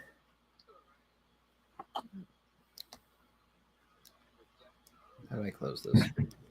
okay, I'm back. There you are. I'm so glad we did this because I didn't get asked the most important fan question of all, my own question. What was the $650 joke? Where did that come from? Oh, well, we answer it. We answer because it's Marco's merch. He's selling the Princess True. I mean, like behind the scenes, like how did this develop into like my favorite gag in the show? Like, oh, I love that's your favorite gag. Oh man. Okay. See, I feel like sometimes I'm like, oh, should I tell people the secrets because they're brother. Again, this is how I like writing. Like, I really do like taking something and running with it. So, our board artist on that, if I'm remembering correctly, this was Yvonne, who's wonderful. She's a great writer, board artist, everything, and she put it into the episode because she just thought it was such a funny number. Like, why would this kid have this much money? So that was a joke in the Goblin Dogs episode. And we just thought that was hysterical. So we kept it. And then it became, we were, for a while on the show, we were going, why does he have $650? And we kept putting it in because it was so funny. And it was like, we'll figure this out eventually. And then it kind of came to the Princess Turdina episode. It was like, this is perfect. It's the merch, So okay. It was not like really thought out. Like, I think people really want everything to be very thought out, which sometimes it is. Sometimes it is for sure. And I think sometimes where I find a lot of joy in it is finding those connections, like eventually. So yeah, that's my dirty secret. I would have to say Ponyhead was actually my favorite gag, but just the whole, every time someone said $650, I just lost it. It's just I think like why does he just like, why does this exactly $650? Like, it's so much money. And then he just like brings it out and they're always wasting it. But yes, that is oh yeah, let me get to the thing, and apologies guys that I'm like I always forget how things work. Let me go on to Streamily and start looking at what I'm signing here. And these prints look great, by the way. I have to say, guys, these prints look awesome. I got this one. I got this one. I only have these two at the moment. I didn't get sent any other ones yet, but I certainly have plenty of these to sign. I gotta say, I think the crowning achievement of the 650 joke was the episode where they were in the photo booth, and he's like, "I know you have $650 in your pocket." And he does. Lost my mind. Yeah, that is like that scene is one of my favorites. I was so excited to get to do the episode where that was one that I've been planning for some time. Okay. Yeah, logging in. Okay. Sales overview. Okay, so I'm gonna start with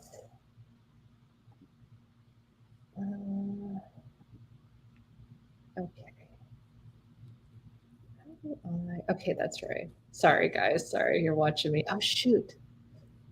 I was just testing something out and accidentally put complete on it. There was one that didn't have. Sorry, I'm glad you're here. I'm glad you're here, Deepcut. There was this first one did not have nobody had a name on it, so I guess they just want me to sign it and put the number on, and the numbers go back. I've never done this. Like, I've never even seen this far into like a streams. Usually when I'm done interviewing, so I have no. This is a learning lesson for me. Okay. I think the systems generally, most of them are just a general signature. So if they're left blank, that's what you're supposed to put on there. I got you. Okay. I can answer questions.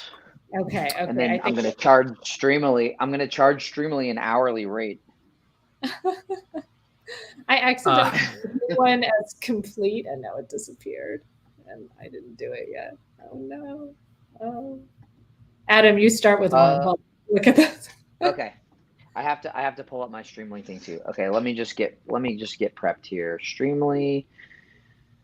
I bought the $200 one with everyone's signatures. How will that work? That will work by signing. The $200 one with everyone's signature is not signed online. That one, because there's too many of us and scheduling and all that stuff. So that one you won't see get signed, but it will be signed by all of us. That will be amazing. Amazing. I'm very excited about that. And I do plan to come to Northridge and see the headquarters.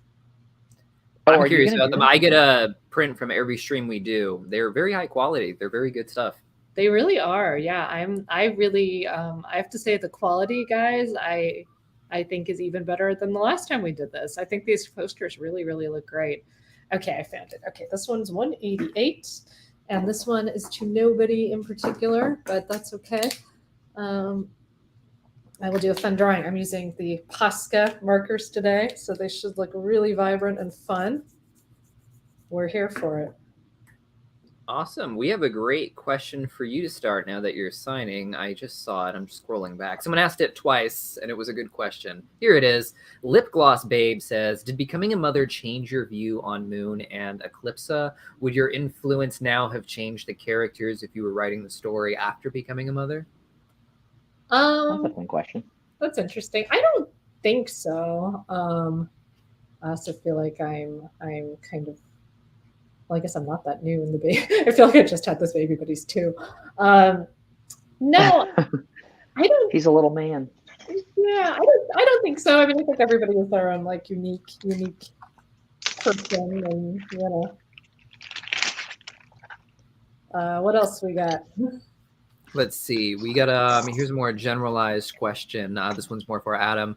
Is there one line you recorded that you had to try really hard just to hold in your laughter? Well, the one I said earlier, you come to my house, you bring toilet paper, is just ridiculous. So that was definitely one that's like probably got some recency bias since I'm thinking of it right now. So that was one that was funny. I feel like there was when Jana steals Marco's wallet and we recorded the line, "Jana, get out of town." And Marco says it like, I don't even know, 3-4 times. And as we recorded it, I got higher and higher pitched until I was basically screaming like, "Jana, get out of town!" And he's like screaming it. I can't even do it as loud. I'm afraid I'll blow everyone's ear out with my headphones in. That is one of my favorite bits and like one of my favorite episodes, because that's the one Mark is wearing the ballet shoes like the entire episode. Right? Yeah, that's right. Oh, so funny. So here is, hold up. This one is for Daron again. This one's from Pinkberry just now. I think it's in relation to the Amphibia pilot, and I think some other pilots have recently surfaced on the internet, and some people are curious. Oh, it was the Owl House too. So some fans are curious, will the Star versus pilot or early work ever surface? Wasn't it episode 1? No, our pilot was kind of a Skolnick episode. But it was pretty different. I don't know. I kind of hope not, because I think it had some issues. But I know fans want to see these things. But I don't know. I mean, I'd be okay, I guess, with it being out there, but I don't think it is. I don't think it's my best. Dark Fox Tales ask real quick, will the prints be available in the future for those who couldn't get one? I believe the shop's open for at least a few more days, usually a week after this event. As for coming up again, I don't know if we're doing another stream. I hope so. It was quite the reunion today. So, but this next question is from Chana Banana, who asked Adam to do their favorite anime character voice. Okay, hold on a second.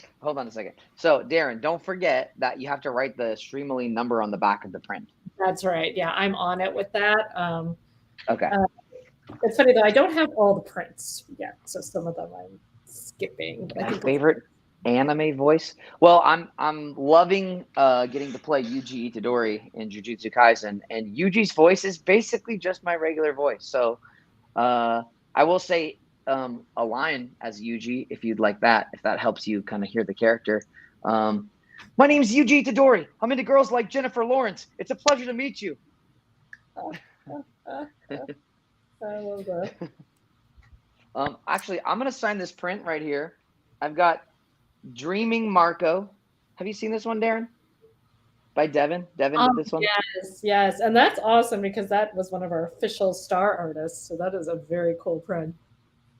So this is for Manolo, who says, "Thank you so much, Adam. Thank you for teaching us that a big earthly heart, $650, a plate of nachos, a red hoodie, and a bit of $45 karate can save the multiverse, and for inspiring us to be wilder and more authentic." What a sweet message.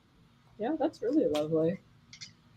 And I just signed one for Jacob. Where's it going? There's a little drawing.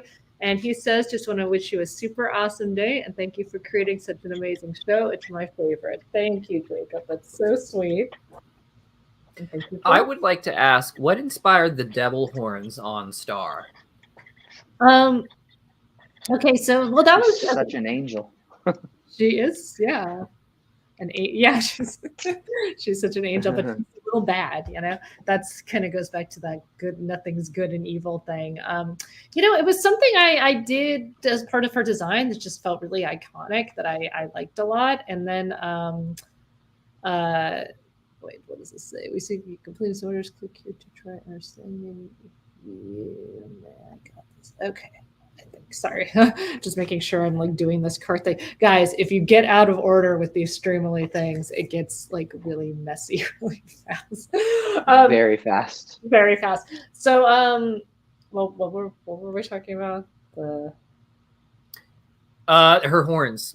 Oh, the horns. Yeah. Well, then I really liked, again, it was one of those things that then found a backstory eventually, that Tom gave it to her on the boardwalk that comes on like the boardwalk in hell, basically. So that's she kind of wore it as a little, I guess, a little memory of that. But they do stick right now.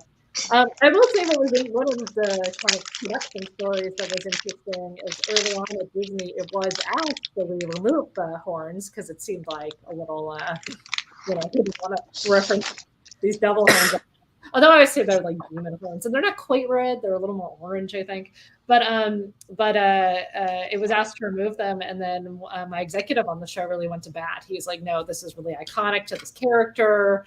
I really think we should keep these. They give her a really unique look." And I'm really glad he did, because I think that they do, I mean, I feel like she's not her without the horns, right? Yeah, I mean, they're so part of her character, but like, especially with her being called like Star, and the way she ended magic, there were so many little like references that felt like to like Venus mythology, Lucifer mythology, before the Christian devilization of it all, but with the little horns. So I was curious if there was any connections there or any. No, not really. I mean, again, I think for me, there's just always a little bit more of nothing is truly good or bad. I mean, you have this character and she's so sweet and she had little heart cheeks, and then I feel like she needs spiky shoes, she needs little spiky horns. She's, I think we're all a little good and a little bad, right? So. All right, I'm gonna sign this print, which is so cute, Daron. Oh yeah, yeah. That was like one of the very first drawings of Star and Marco, like in that form. Yeah, I love it. This is so cute. This is for Sarah. And Sarah says, Marco wears heart swim trunks for Star because she misses her cheek marks. That's cute. We actually have a question here for you, Adam, from Miss Melissa. She would just like to know how you got into voice acting. Well, I started when I was like, first of all, I've always wanted to be a voice actor, literally since I was a kid. Some of my earliest memories are wanting to do voices for cartoons. And I finally got put in an acting class when I was 16. And my first job ever booked at 16 was a voiceover radio commercial for Macy's, which is a department store. I don't even know if it's still around. And yeah, I just kind of got the bug and kept going from there. So yeah. How old were you, did you say? 16. Oh, so cute. That's really fun. Yeah. Yeah. The acting school was called Kids on Camera. And when I turned 17, they told me I was no longer a kid. So then I transferred to Adults on Camera, which is their like adult program. This question comes from Shiny Soda. Any tips for writing a good filler episode? Oh, this one's for Daron. A good filler episode. I'm gonna say comedy. Yeah, comedy is important. Character is important. I don't know. I feel like it's interesting how much I think a lot of people online like talk about how these things are divided out, and there's filler episodes and there's this or there's that. I never thought about any episodes as particularly being like filler. To me, it was always just, what are we going to focus on this episode? And oftentimes there would be something that would connect to the rest of the show in a quote unquote, I guess, filler episode. But I think the terms mostly come from a different era of cartoons. Yeah, I think so. But yeah, I would say, the most important thing I think ever in writing is just making sure the story and the comedy and everything is coming from your characters, because if it doesn't, it's not going to feel authentic, no matter what the episode is about. Okay, so I just signed one here to Julian, and it says draw Star's wand or quote from the show next to my name. So here is Star's wand up here next to your name. And I also drew a little star down at the bottom, and there you go. Thank you very much. So cute. There's yours, Sarah. Yay. This one's from Flavia Rodriguez. Do you have a favorite episode or season? I figured we could start with Adam and then work our way over to Daron. Ooh, favorite episode. I really like Running with Scissors. I think Running with Scissors was a super fun episode. I think partially because I got to be regular Marco and then adult Marco as well, which was fun. Wait, what? We see you're completing some orders. Click here to try our signing view. No, thanks. I do what I want, Streamily. Yeah, so I would say Running with Scissors is one of my favorites. There's so many good ones, though. There really are so many good ones. That one's just like an easy pull memory-wise. So yeah, I'll say my favorite ep is Running with Scissors. Awesome. And what about you, Darren? Oh man, I have like so many favorite episodes. And it's funny, yeah. I mean, I guess I think about them per season sometimes too. Like, of course, Blood Moon Ball was probably my favorite first season episode. I really love Goblin Dogs. That's such a crazy episode, and I got to go to this like interesting animation studio for the trippy scene, and just like I don't know, we doing a waiting in line episode that's really fun. It's like hard to pull off, so I was really excited about that one. I mean, the photo booth episode is definitely like an all-time fave. Super fun. I was so excited to do Battle for Muni because I really wanted to do like a movie within the show. So that was like the opportunity to like really, make a movie. So yeah, I mean, there's so many things that I love. I love the gift card one. I mean, I was just like thinking about that one a lot the other day. I like that one too. So yeah, there's man, we got to do like a ton of good ones. Well, here's one from Just Rome. Oh, real quick, I want to know the actual, because he also asked what season was your favorite. Is there a favorite season you have in the show for what it explored, or? Sorry, just FYI, I'm signing this for Sarah right now. Okay, this cute little character. Darren, what do you call these? Like a character, like an expression sheet or something? Yeah, well, actually, those are all special poses. So a lot of those were done by Devin, actually, who did that that awesome drawing you had him do. And yeah, those are so in the show with the animation, sometimes we would actually go and do special poses if we were really going to break the characters out of their normal model or just had something very specific in mind. Because the animation studio a lot of the time is just working straight off the storyboards and our very static, turnaround sheet. So then if there was something we really wanted them to nail perfectly, we would do a special drawing that was just like, they would just use like exactly. So cool. There's a question from Just Rome 05. What inspired Butterfly Castle? What was it based off of, if anything? Because I know the design work might be from someone else. Yeah, I mean that was the Parpans. That was we had art directors season 1, Josh and Justin Parpan. They're twin brothers. They're incredibly talented, and they came up with the look, and they came up with that castle. Yeah, I mean that was just totally their vision. There you go. Here's Sarah. a fun one from United Star 12. We can start with Adam. It better be fun. It's pretty fun. If you could have the show crossover with any other cartoon, whether it's Disney, elsewhere, different time, what would you cross over with and why? Ooh. And in your case, it'll be like a Marco-centric crossover. So. Oh, I see. Okay. I feel like it would have been fun to like hop dimensions over into like Adventure Time. Or something that would be like Finn and Marco like had to do something, or so like Adventure Time. But that kind of seems like, I feel like Adventure Time, Steven Universe, Gravity Falls. These are all kind of like pretty logical leaps. Like they almost would work really, really well.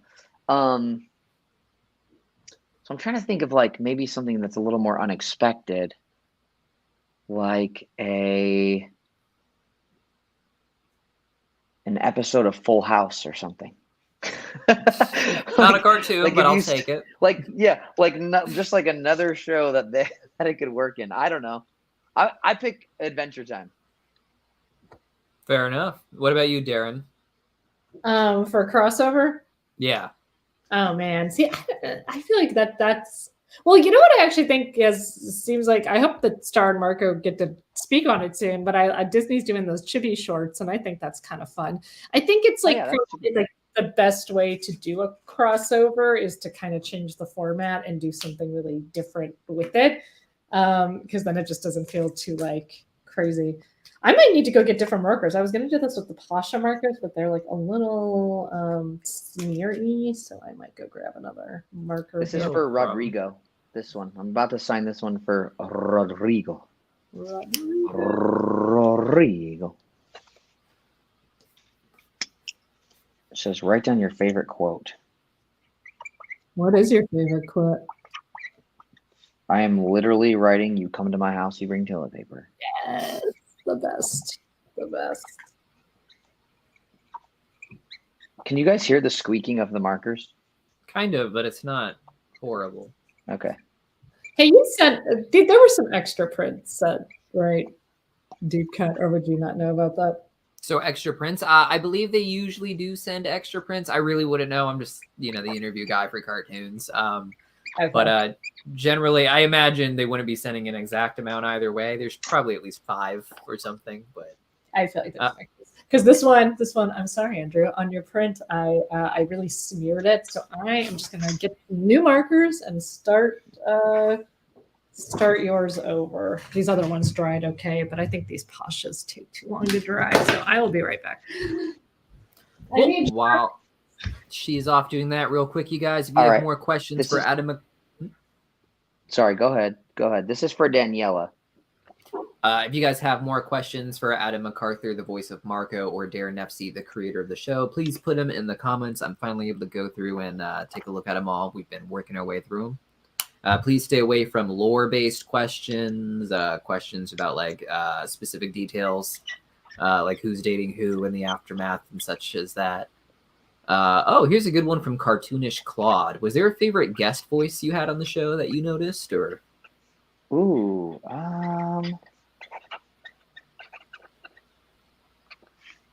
yes. Hold on. Let me remember his name. Hold on.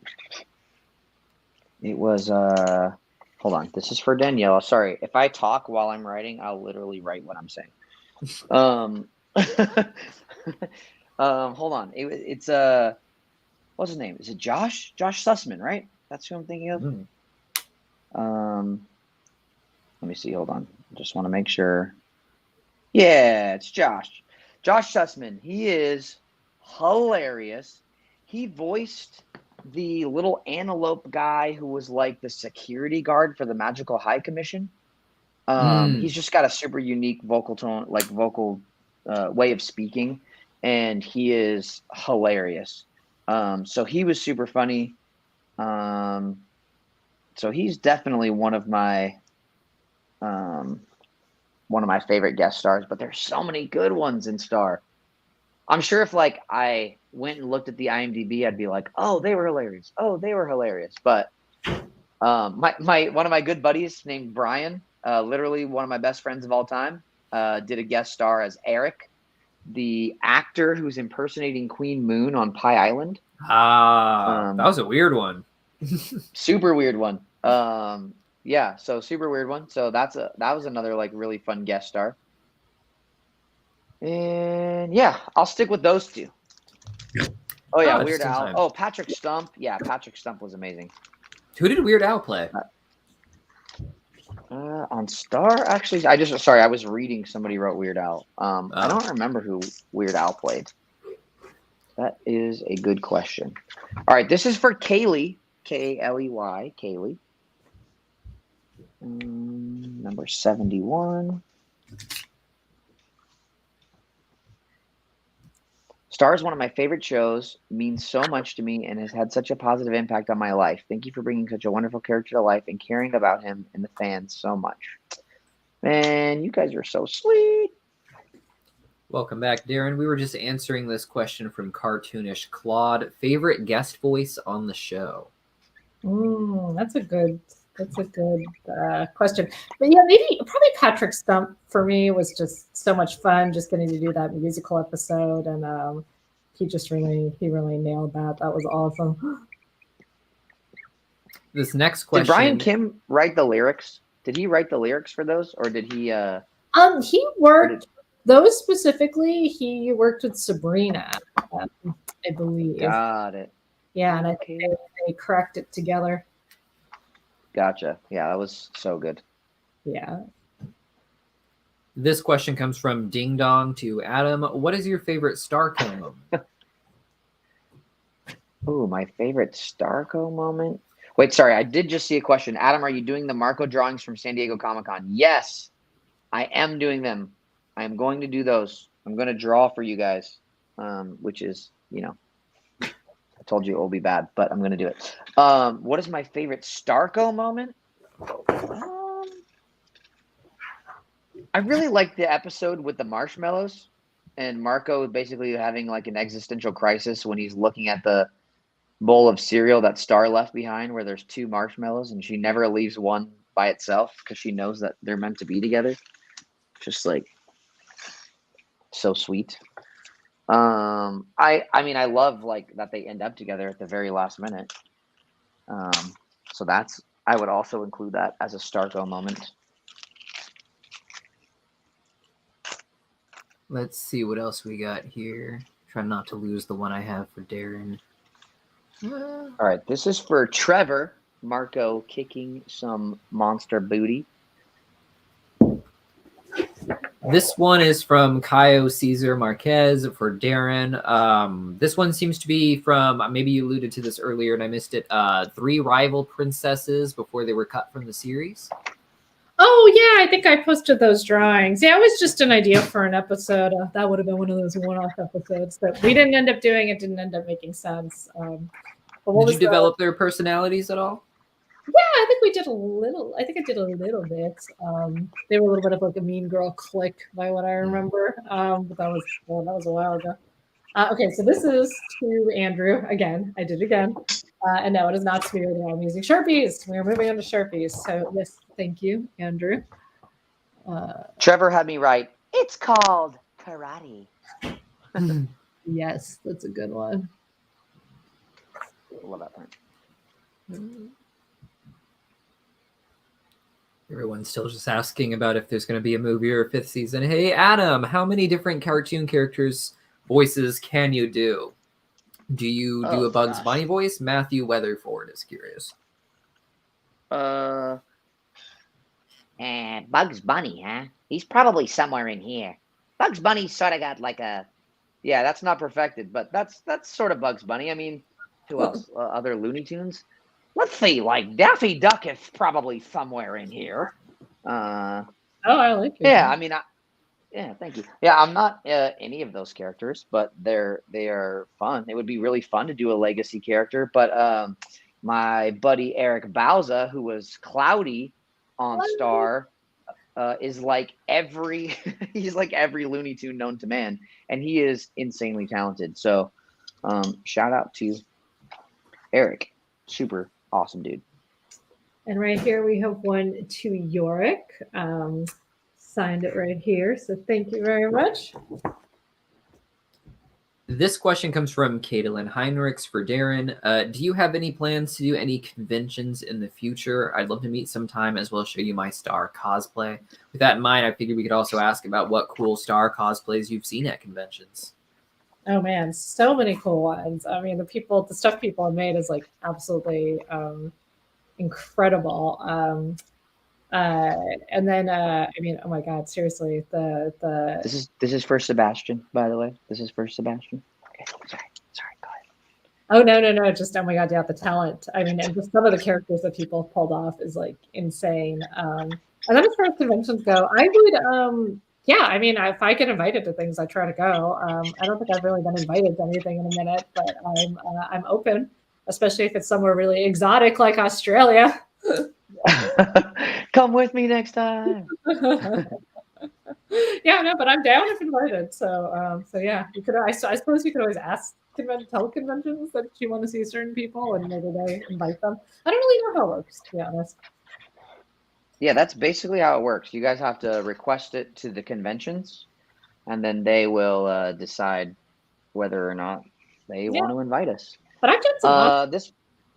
Oh, sorry. Sorry. This is for Sebastian. Sebastian said, I'm supposed to say, "Hey, Vanessa," in Yuji Itadori's voice from Jujutsu Kaisen, and maybe a quote from the show.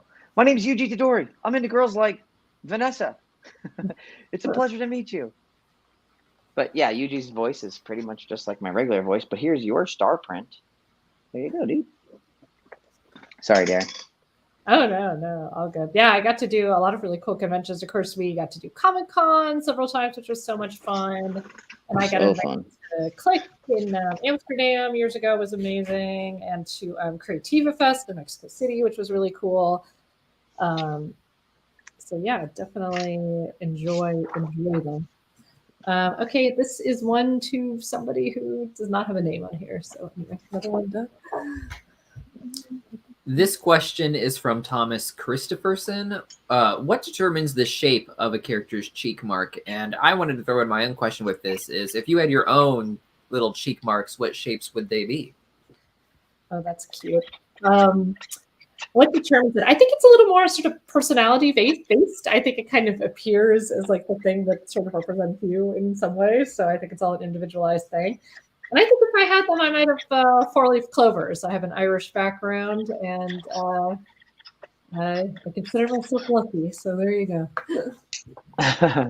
That's awesome. What would you I think have? my cheek marks, maybe like little swords or something, Nice. like little martial arts weapons. Yeah. Little nunchucks, though. Yeah, Like little fake nunchucks, that'd be scars. fun. No, like yeah, like maybe like throwing stars or something like that. This is for Ivan, who wanted me to write, "My abs will keep you safe." Ooh, so cool. So cool. This next question is from Silver Siren. Adam, how did it feel recording Marco's confession to star in the pig goat barn after such a long build-up? Oh man, it was intense. Like when we were getting in, like down to it in season 4. Like there were a lot of moments. Marco like throughout the series had a lot of monologues, I feel, where he was like making revelations and revealing things, and a lot of them were his feelings and how he was feeling about some big thing, And it was always really important to me to try and like do those justice. And yeah, I don't know. I just remember we all took a lot of care during those moments of recording those Starco scenes where it was kind of like, revealing of feelings, and try to make them in character, but also like really honest and sincere at the same time, to try and bring some like realism to it. So yeah, it was hard. Definitely it was hard. But I think the cool thing about this whole process is you're never really alone. You've got people like Daron, you've got our voice director Kelly, you've got whoever's like writing the episodes. Like someone is always there to help kind of guide stuff. So it makes it really, awesome. This is for Wahab. Sorry, just want to make sure people are knowing who we're signing for. This question. Oh, sorry, we're here. I got one to Alex Fritz, and got a little star drawing on the Marco shoe. Sorry, this thing is like backwards how it comes up. So on that, it says, do you have any tips on becoming an artist? I mean, I would have a lot of questions on like what kind of artist, but if you mean an animation artist or really any artist, I would say keep drawing and drawing and drawing. In particular, as an animation artist, again, depending on like where you are in your age and what you're trying to do a lot of figure drawing, a lot of drawing from life. Go to art school if you can, especially if there's a program that specifically specializes in animation. There's a lot you can learn online. That's my 2 cents for you, Alex. That'll be this next question. $38.50. This next question comes from Big Boy Artist Official. Do you think art block is real? How do you overcome it?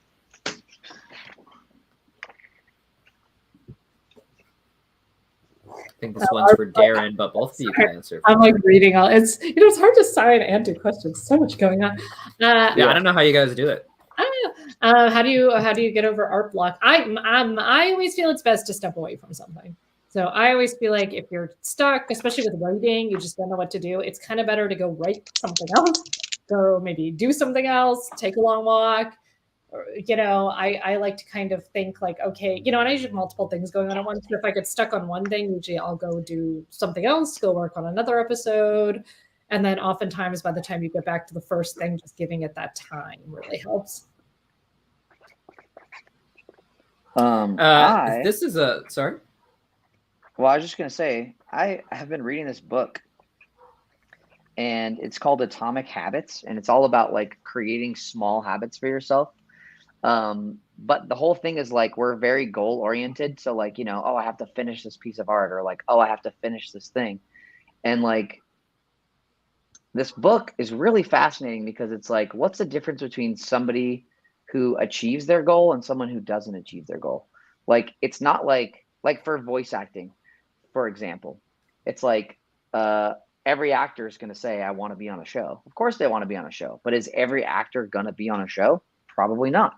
So like, what's a differentiator? Because we get used to being told like it's about having a goal, it's about knowing what your goals are and stuff, and it's really not about that. It's about creating like little habits that help you, that put you on the right trajectory to achieve that goal. So it's not about like the focus of the end result, it's a focus of like the tiny little things that you can do every day to help you get to that goal.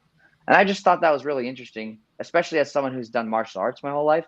Like I'm very goal oriented. It's like I have to get to that belt. I have to get to that next level. I have to get to that next level. And sometimes it's hard to relate that to art, whether it's like actual like physical art, like drawing, painting, whatever, or voice acting, you know?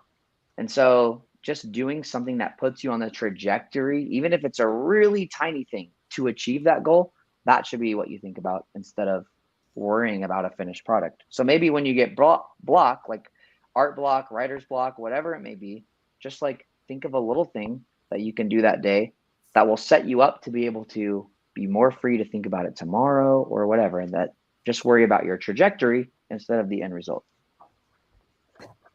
This question is from Lip Gloss Babe again. Daron, she asked Daron, what was the initial concept for Mina Loveberry to become this big villain? Was that always the plan, or did it develop over time? This is for Kelsey, by the way. Yay. That's an awesome question. I think it developed over time. I think there was always like a little bit of like, ooh, mate, I think this character, there's something going on here. Like she's pretty weird and pretty messed up. But I think the bigger story kind of developed over time. So right here, I've got one for Morgan. And here we go. And she says, I love Marco and Jana and Tom and Star, of course. I just love Star versus Force of Evil. And any little note would be super sweet. So let me add a note. But anyway, it's a little drawing. But thank you. Thank you so much, Morgan.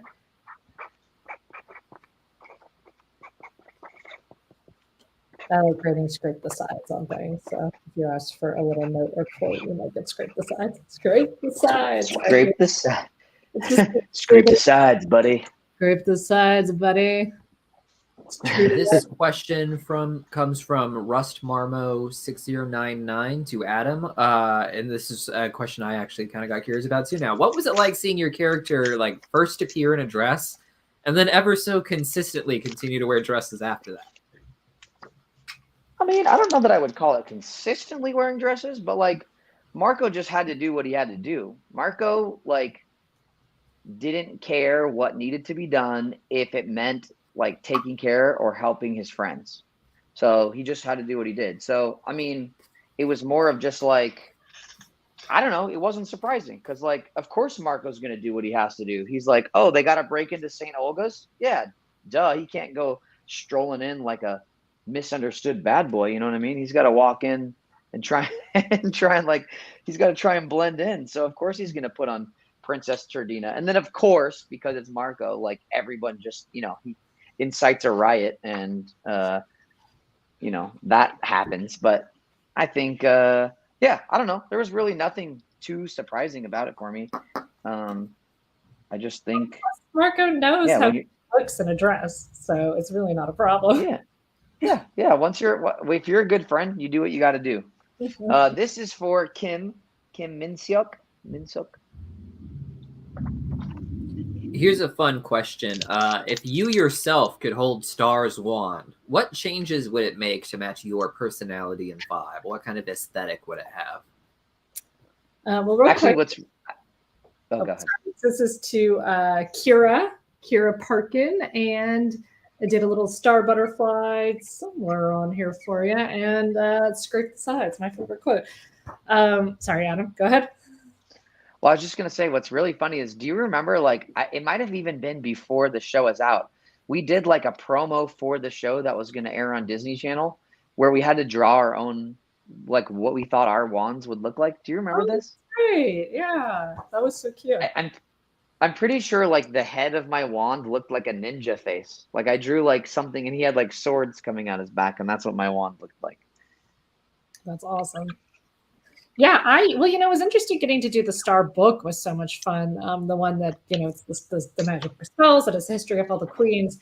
And Estrella, that queen is the queen that draws, and she has this amazing paintbrush wand. And I think in my mind that would be my wand, was like the cool paintbrush wand. I also did all her illustrations in the book too, so I feel like I was channeling her a little bit. Well, that's cool. Yeah. All right, this is going to be for Freddie from his girlfriend Caroline. We've been best friends and loved the show since we were kids, so maybe something about the star to his Marco. Hoping he's always smiling. Thank you so much. That's so cute. Okay. That is really sweet. Everybody's so nice. We have the best fans. Yes, we do. Here is an interesting question from someone named Toad on YouTube. This one's for Daron. Do you think of some people? What do you think of some people being inspired by your show and kind of making their own different universes along with other inspirations out there, similar to how you kind of created this one with inspirations before it?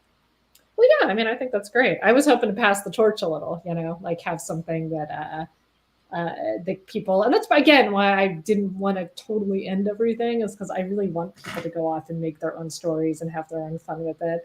I had my own Sailor Scout character as a kid. I would draw all the time. Like, I hope people are creating their own characters and worlds and being able to enjoy and have fun with it still. That's the dream.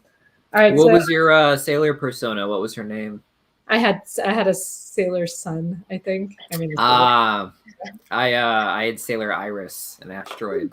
There was a female version of me. It was pretty bad. I love that. That's really cool. I was a big fan. Yes, amazing. Okay, well, I just somebody does not have a name on here, but they said draw whatever you want. So I drew a star for you, whoever you are. I hope you enjoy. This question's from No Bien. Have you seen any international versions of the show? What's your opinion on other countries' takes on the characters? Particularly, Adam, have you seen any dubs of Marco? Oh, that's so fun. Actually, I have only heard the Spanish dub. And Damien, I forget, Damien, my friend Damien, we've become friends through the show. His take as a Spanish-speaking Marco is amazing. I have not heard Japanese Marco. I got to look up and find some clips of that. I think that would be really fun. As for Darren, the question was, what do you have you seen any of the dubs? How do you feel about the voices and their changes and what have you for different countries? Yeah, I really enjoyed the bits of the dubs that I've seen. I've got a couple episodes in Japanese that were sent to me, and they're awesome. And the Spanish version is very cool. And I've even heard some of it in German and some different languages like that. What I think is the most fascinating is that, of course, translations are never exact. And of course, and I wish I spoke another language, but I don't. I've been trying to learn Spanish for years, and it is so hard to really learn and know another language. But of course, when things are translated, they're not exactly translated perfectly. So I've had friends that speak some of different languages tell me some things. Like I was watching with a friend who speaks German, the German episode we found on YouTube, and there were some things in there like this guy was calling somebody a little gnome. And I was like, that's so funny that it's just a totally, sometimes it's completely different dialogue. Yeah, that's so funny. It's amazing. It's kind of amazing. Okay, so I'm signing one for Travis right now. And Travis says, would love a small doodle of Star if able. Absolutely. For you, Travis, anything. This question comes from Mysticon Ranger. It's for both Adam and Darren. If you were to have any of the characters as a roommate forever, who would you choose and why? As a roommate, oh my gosh, that takes some consideration. Yeah, forever. This is a big commitment, so I know. I'm trying to think. I'm gonna pick Mr. Diaz. Aw, he'd be a great roommate. I'm gonna pick my dad because I feel like he would be there when I needed him and not there when I didn't. I'm trying to think if there's a good animal on the show who didn't talk. Yeah. Spider with the top hat might also be a good one. Oh, Spider. Oh, Steve Little. So sweet. I'll take. Oh my God, who was? What was the name of the hamster in that episode? It's like I want just like a pet. I just want a little pet that's not gonna talk. That's my Just like roommate. Don't know if that Unicorn. counts. I think it has to be at least, human-ish, talking. I don't know. Ponyhead. I'd choose Ponyhead. Really, Ponyhead? You'd be living that party lifestyle. There'd be a lot going on. Yeah. I know. I'm thinking like who's chill. I'm like Jana would steal things. I mean, I love Star so much, but man, especially my lifestyle now, as pretty quiet around here. I don't know. Maybe Star. I mean, Star's always fun, This next question comes from Ding Dong to Adam. If Star had a spin-off series, what would you want it to be about? Particularly, I think they more mean if Marco had his own spin-off series. I mean, I really kind of liked Eden's idea of like Star finding herself and figuring out who she is now that magic's not there, and maybe like going away for a bit, and I don't know, something like that. And then Marco kind of just being like, yeah, I've been away from my family for a while. I probably should remember what it's like to be a big brother and a son. And clearly my grades have been suffering since I've been gone. So he'd probably want to get that back on track. So yeah, maybe something like that. But if I also think it would be a fun spinoff to see adult Marco in Neverzone, to see that like time that we missed, That would and just be see all the adventures that he went on. That would be really fun too. I would love to do that show. That would be fun. I thought it'd be really fun to do that as like a video game too. Like that would be like the best. Totally. This is for Janessa. And Janessa said some really sweet things. She said, maybe one of your favorite quotes or some motivational words. I don't know. This show and Marco are both just weirdly important to me. Ha. Aw. Also super appreciate your work as a voice actor. Thanks for everything. That's so sweet. There you go, Janessa. Marco kicking butt coming at you. Let me pull up my other question real quick. Do you have any headcanons about the characters you voiced or created that you haven't really shared with the audience? This can go for both of you.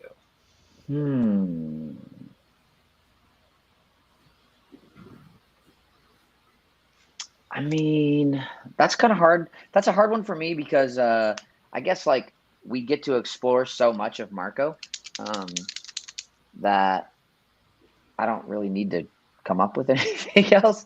Like we get to see a lot of it, but I could imagine like, I don't know, maybe for Starfan 13, it's like where she came from or how she got obsessed with Star. Like that could be one that there's like a headcanon where we didn't like, I don't know. Is that what a headcanon is? It's just something that you... Yeah, just think like, something you have in your, like some idea, some backstory in your head that's like not actually canon, but like maybe just you always thought like, oh, maybe this is how it is. Like, this makes sense, but it's not official. Yeah.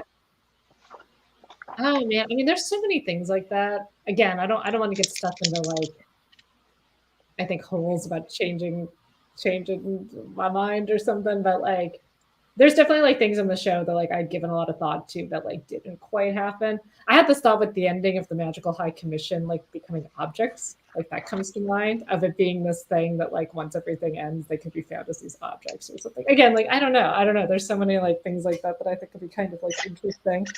Is there anything that's, I don't know. I'm sorry. I feel like the Q&A was probably a little more exciting before also focusing on posters. Like I feel like my brain is like half on that. That's no problem. I actually do have to be jumping out of here anyways, but if you two want to continue the stream, you should be able to continue it just fine. And the comments are still there if you guys want to take any more questions. Great. Yeah. Great. And then you guys recorded on your end, right? So we would be able to direct people to where it was up, right? Yep, the same. It's the YouTube link. If you don't have it, I'm sure Andrew will be able to pass it along to you. But yeah, he'll be able to send this to anyone. It'll all be up after. Thank you guys so much for joining us today. And awesome. Thank you. Appreciate you. Thank you so much. You've been a great host. Thank you. Thank you for coming. See you guys next time. All right. See ya. Hi, Adam. And then there were two. And then there were two. I know here. So I just did one for Daniela here. Or I guess this is yes, it says, hi, if you could add a little sketch of Star, it would be great. It is a gift for my girlfriend. She loves the magic that Star transmits, which is very, very sweet. So here you go, right here for Daniela. And now right now This one. Oh, go ahead. and then I'm also working on one right now for Aaron Chambers, who has nothing specific, but I'm drawing a little star for you. Nice. This is for Jose Flores. And Jose said, it's going in my office when I graduate college. Do anything. I want it unique. And I wrote, Jose, you're no longer a safe kid. Oh, that's really cute.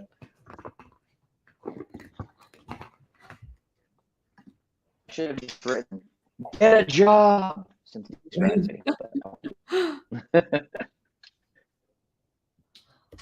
Okay, now I got one for Tony. I'm about to sign, and Tony says, just wanted to say I love the show. It's my favorite of all time. Thank you. Star is so kick-ass. Well, I love that. Thank you, Tony. Amazing. Okay, so I have prints that I have to do with Eden. Oh, with Eden. Do I have those? Yeah, we have like the, like the cut down version of the. Yeah. Oh, that's cute. You guys are doing that together. I didn't know. I love that. So I have them here, but I don't know if we're gonna do them together. Well, you'll have to ask her, but I'm sure people would enjoy that. Do you know when you're going to Streamily? Oh, to go to North. Like, do you know when you're gonna? No, Yeah. let's do a little coordinating. That could be fun. Maybe we could do it together and do a second one of these. Maybe I'm into it if we can all find the time. Yeah. Sometimes Yeah, that'll be fun. hard to find the time.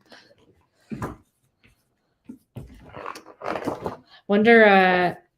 I think these are so neat. These Streamily events, like, just getting to I don't know, sign posters, connect with fans. Yeah, totally. A neat thing. All right, I have so I did custom art. You could order custom art, and I can either draw Yuji, my character from Jujutsu Kaisen, or I can draw Marco for people. So I'm gonna go through those, and I'm gonna do all my custom art pieces. That's awesome, Adam. I didn't know that was a thing. Oh, it's something. Let me tell you. I am very curious about these drawings. You're going to see him and you're going to be like, wow, I need to create a new show just to hire Adam as my art director. Yes, 100%. All right, right now I got one for Abby. There's your name. There's your drawing. Thank you so much, Abby.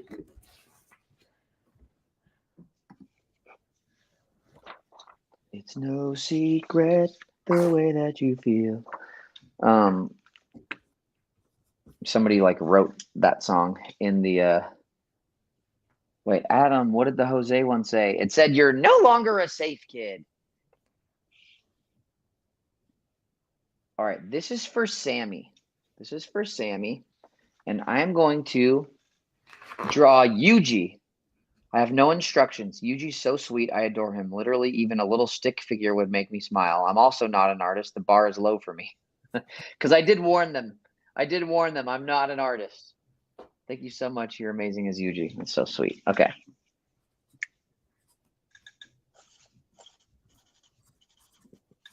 You know what's really funny is switching back and forth, signing things for different characters. Sure. if I'm really hungry or I'm really tired, I start writing quotes from the wrong characters on the wrong thing. Yeah, it's hard to do these signings. I mean, it really takes a lot of brain work, especially if people want specific things. Or sometimes I'll be into this thing of okay, I'm just drawing Star, and then people will want a Marco, and I'm like, oh shoot, Yeah, totally. We're doing our best. Okay, so this one is for, and I'm sorry if I mispronounce your name, Isfar, Isfar, and nothing specific, but sign this one for you. Draw a little star. I like to draw a little star on there. Okay, that one's done. And then we got one without a name, but it says add any kind of witty remark, doodle drawing, or anything else you wish. Thank you. Love the freedom.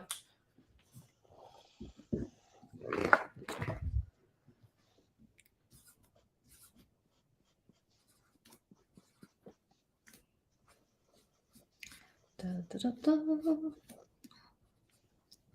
Adam, you enjoying any shows lately? Anything new? I watched all of season 5 of Cobra Kai on my way to Australia. Fun. Oh my God, I'm sure. It's a long plane ride. It was like, yeah, it was 15 hours. Hey. But that was pretty fun.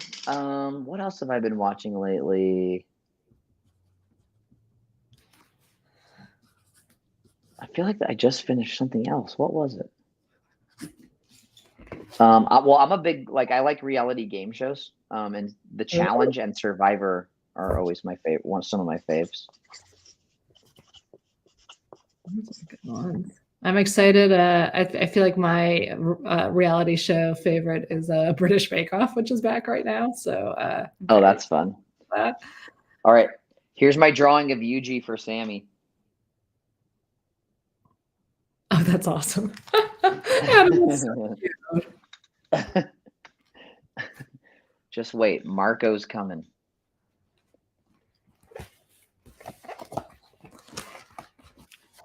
All right, this is for Sarah. Have Marco shout me out. Tell me he's been having an awesome life on Earth. Okay, cool. I can do that. Okay.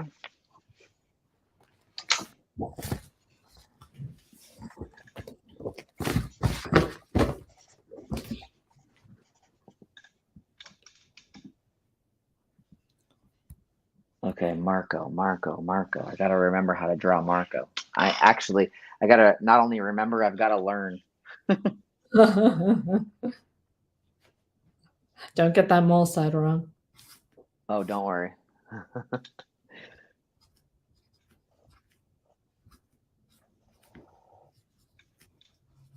The beauty of these is if I mess up, it's not the end of the world. I just get another piece of paper. But again, Yeah. They wanted the art.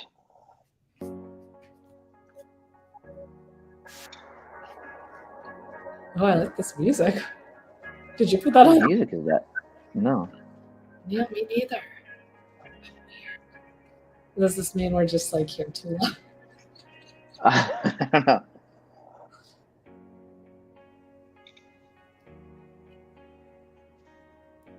Maybe. Could be. Like, get out of here.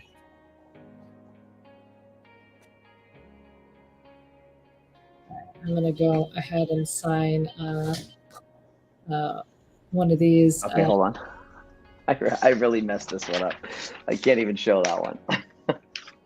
Here's show that one. another one to Yorick, and I'm moving on to some of these really fun Star comic book page prints. I think these look really nice. So this one's for you, Yorick. Thank you. Oh, they said they added it to break the silence. Oh, we were too awkward. Cricket. Welcome to the sit-down live chat with Adam and Daron. This is really cute. Shout out to Ariel. She says when she started to work in the industry, I was placed on the 5th floor of the Nick building and I was right in front of your office. That's so awesome. I wonder, was I not there at that time? You know, it was so funny. Like I was talking to you earlier, my office, when COVID happened, we all were work from home and I had this office at Nick. It's just like, you know, had all my stuff in it for a long time. But anyway, Ariel, hi.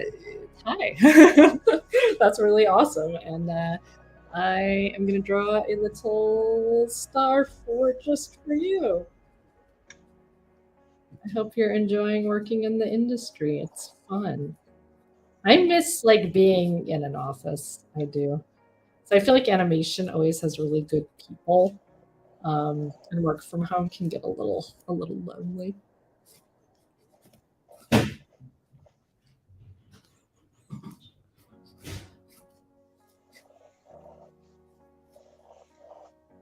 Okay, so this one is 2.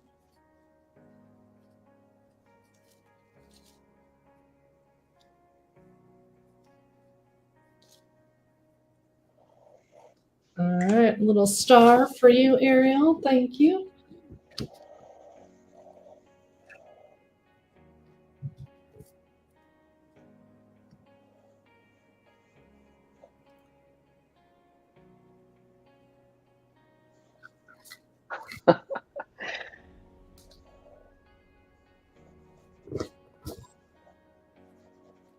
What does this music remind me of?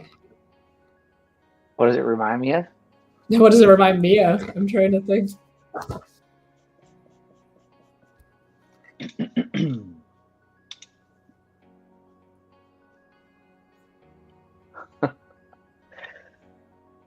Sorry, I'm laughing at my own drawing. I should have ordered a drawing from you. Oh no. I would have made you do something weird. I don't know what I have to think about it. But can you make Marco kissing himself? Yeah. Oh my goodness. Hold on.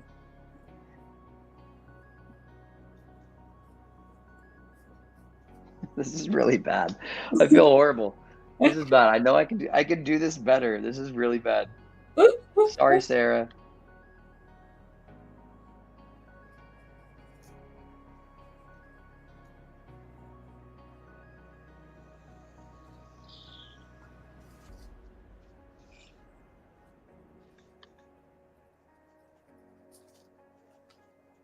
All right, we got another one here.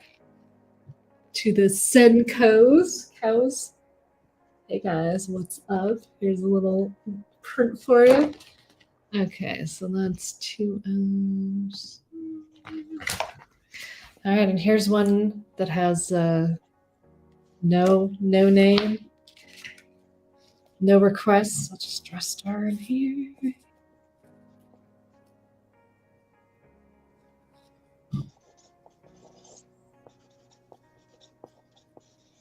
All right, are you ready for this reveal? I'm excited. Go easy on me. Here we go. Dun, dun, dun. Marco Diaz. I love it. That's so cute, Adam.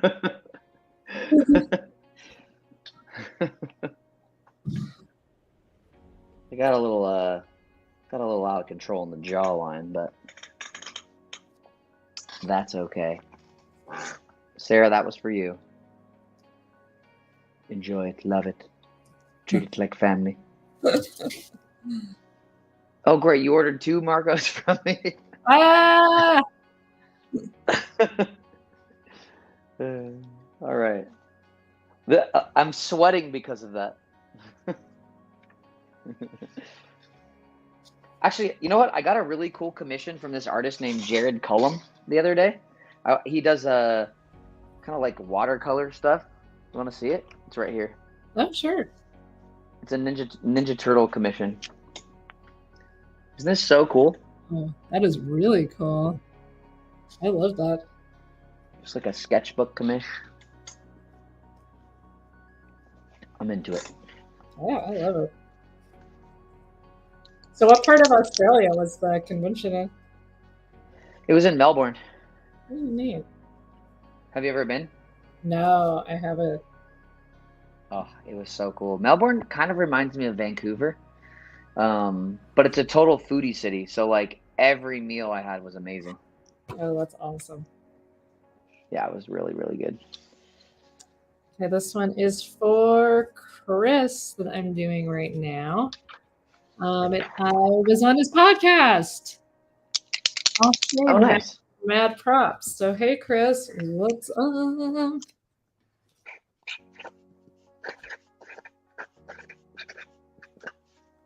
All right, here's another Marco drawing in the works for Sarah.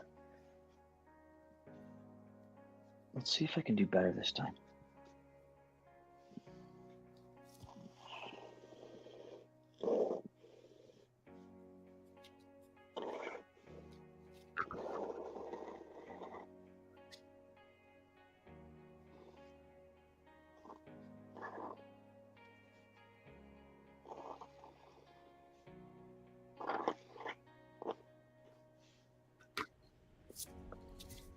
This is really cute. I'm signing one to Joey right now, and Joey says, You're never too weird to save the world, because with Star on your side, you can never have a dull moment or adventure." Aw. I know, I love that. Thanks, Joey. That's really sweet.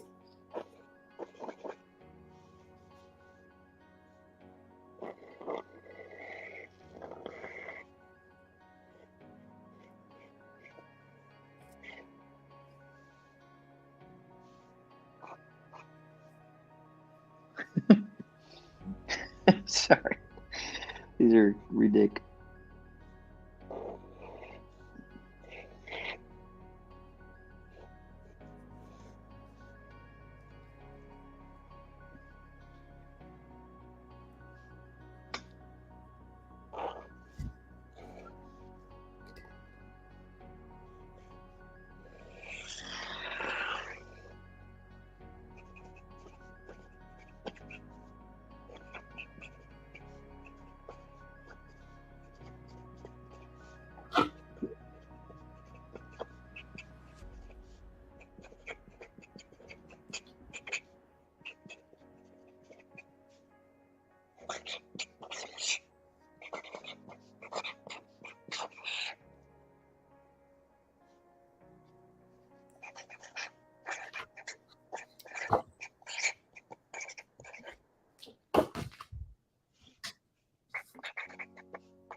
Okay, this next one I'm signing is to Lucille.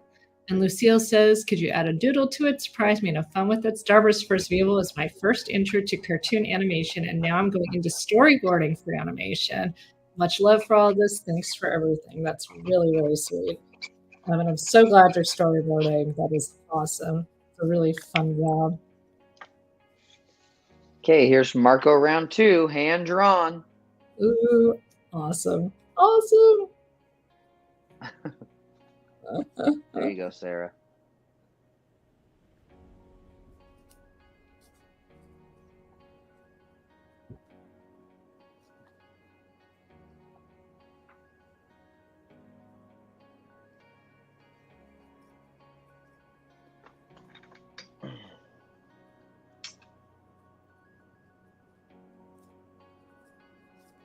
What does the music remind me of? Royalty-free goodness.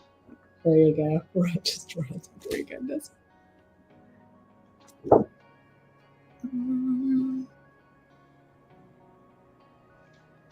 Hey, thanks for the encouragement, people. Yeah, everybody is real sweet. It's interesting how something good, I think, attracts good people. Like Star, I think we really attracted good people with the cast and crew, good people with the Yeah. fans, you know? It's like, Yeah, I think when you put something like that everybody cares about out into the world, like people like bring that care back to it somehow, right? totally.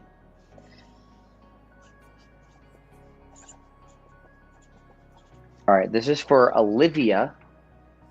We met at MTAC, which was a convention in Nashville, and talked about art and glass blowing. You told me to keep making art. I did, because you should. Keep doing that. And I'm going to draw Yuji.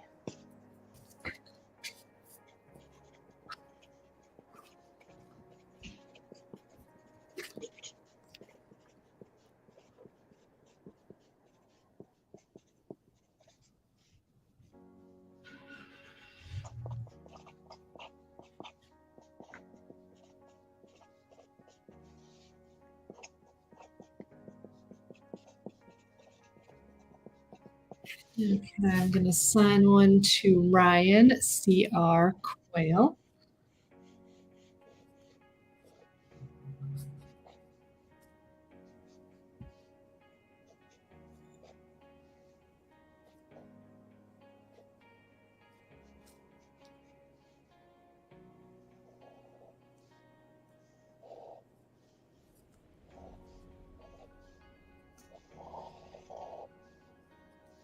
A little star. So I might have to get going here pretty soon. It's almost dinner time. I've been on here for a while. Yeah. Um, Gotta make sure my toddler eats something. Probably a good idea. Probably a good idea. Little personal message. Oh, this is really sweet. He says, Ryan says, I did to thank you and everyone else who worked on the show that's brought so much joy over the years. You guys rock. Thank you so much. I'm going to say, you rock. Because you do. There you go, Olivia. There you go. Yuji Todori.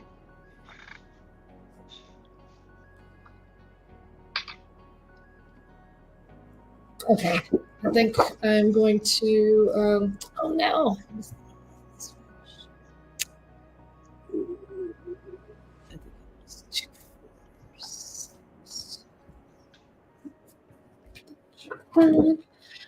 Okay, I think I'm gonna get going, but this has been so lovely, and thanks for staying on here with me, Adam.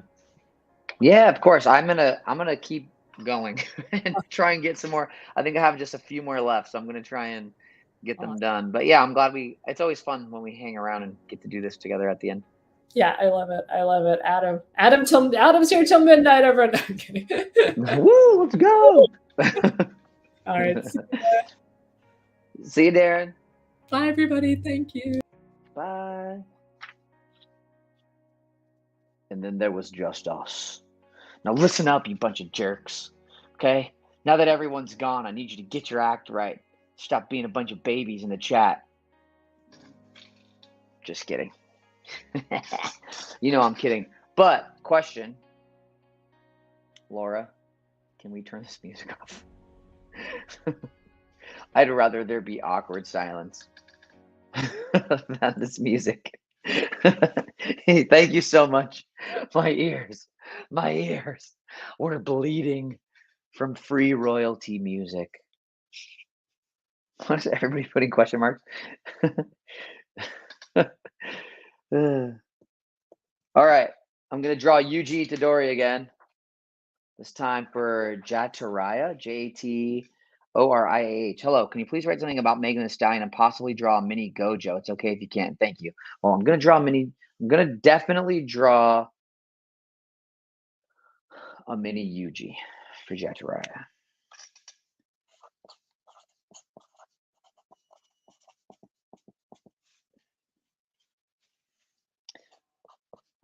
I'm a hand-drawn Yuji Itadori, and I'm into girls like Megan Thee Stallion.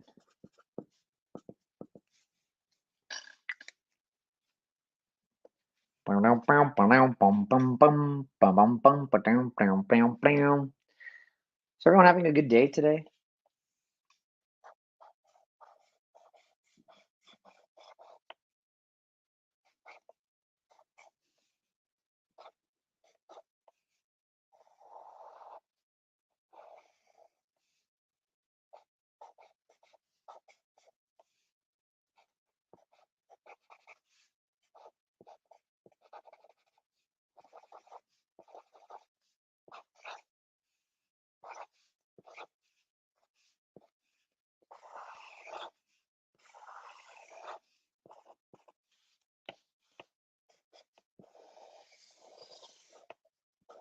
Oh no, my headset is dying.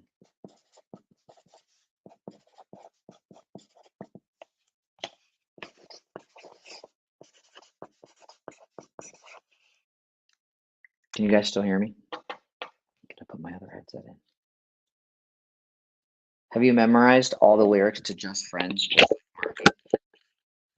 It's no secret the way that you feel.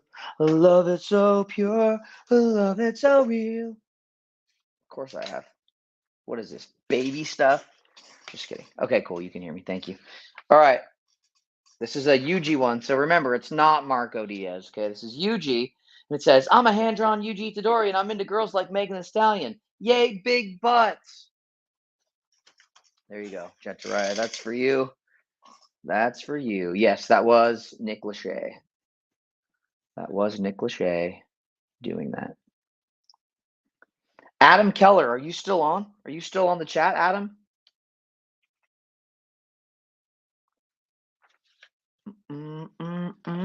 Is it true that Marco is related to the butterfly family? No, not in the slightest. Most initials on the stump stand. I missed it. Adam, do you remember the bubble tea meetings? Do you plan on doing them again? Yeah, I just did one at San Diego Comic-Con. Did one this in July. We had a boba meetup. It was amazing.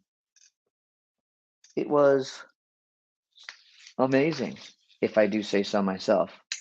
All right, Adam Keller, this is a drawing of Marco. I wouldn't complain if you try to draw Star as well. Oh, dear. Sorry, dude. I don't know. I don't know. Yeah, I know it's been going a long time. Feel free to head on out if you don't want to be here. I think I'm getting hangry.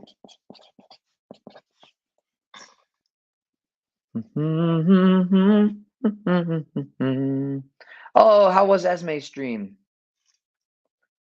Here is Marco.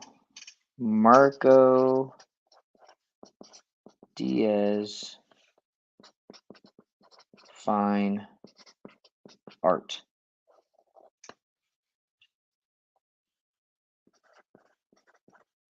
Behold a masterpiece.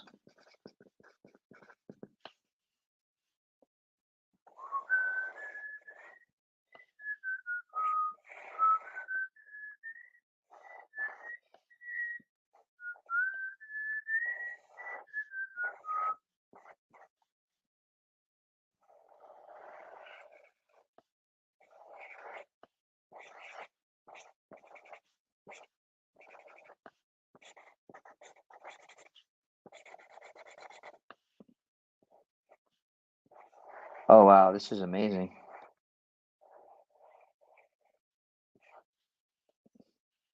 I really got to figure out how to draw Marco a little bit better.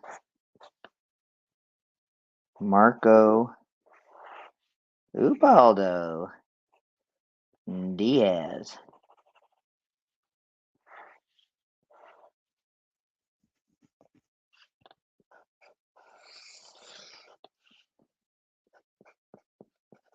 I'm a misunderstood bad boy. You guys ready to see this? Ready to see this masterpiece? Look at that. Honestly, pretty dang close to what you see in the show. Pretty dang close. There you go, Adam. That's what you get. It's beautiful. It's beautiful. Thank you. Thank you all. Thank you all for loving it.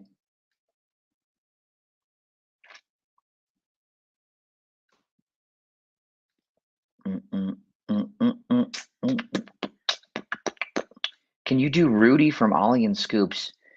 I forget what Rudy sounds like, but I think it's somewhere in here. I think he's like a New York cat. He does a little bit of this, does a little bit of that. He's sort of a smooth talker. But yeah, I'm pretty sure that's Rudy for you. So whoever asked for me to do Rudy, I just did Rudy. Rudy Tooty. Rudy Tooty.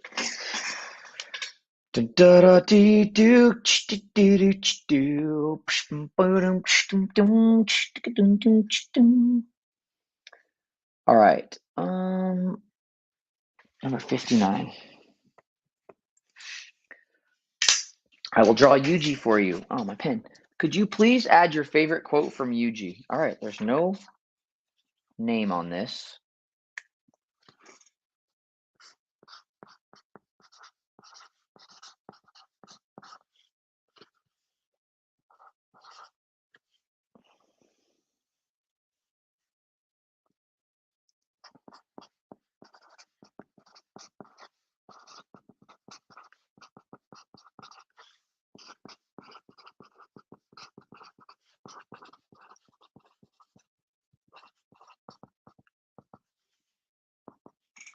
All right, here's another drawing of Yuji.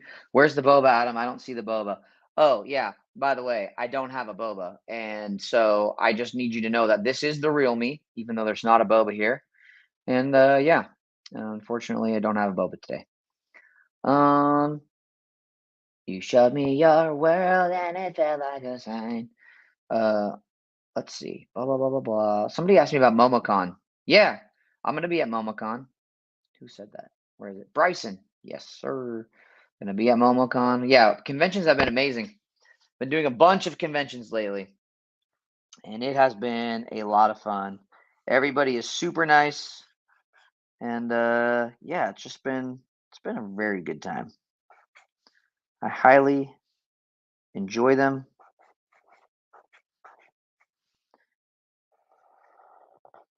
Oh no, this Yuji doesn't look very good.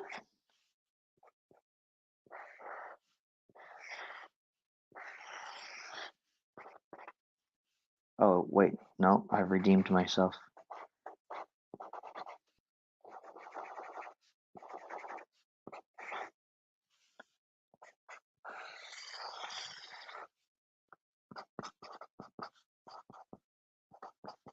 Tall girls. Hold on. About to show y'all a pic of Yuji. This says, fine art. I'm into girls like Jennifer Lawrence. Tall girls. Big butts. Yuji Tadori. Honestly, that's some fine art right there.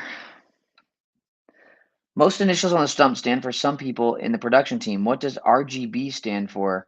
Is that the first Butterfly Queen's initials? Ooh, that would be a production question. I don't know. I wouldn't be surprised if it stood for Ruth Bader Ginsburg though.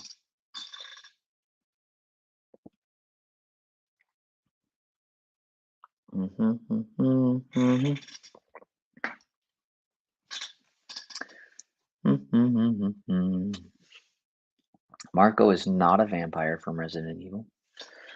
I don't know what that means. How about you guys? What kind of shows are you watching these days, huh? What kind of cartoons are you into?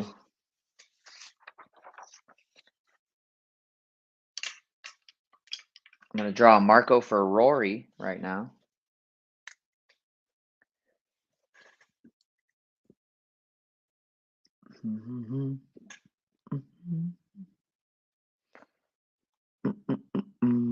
I don't have a Twitch live stream. I've thought about it, but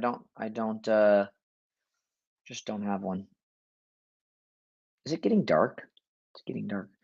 Blah, blah, blah, being the puppy cat on Netflix is literally perfection. Awesome. Heard about it. Star Trek Lower Decks is great. Nice. Generator Rex. Okay, this is for Rory. Rory.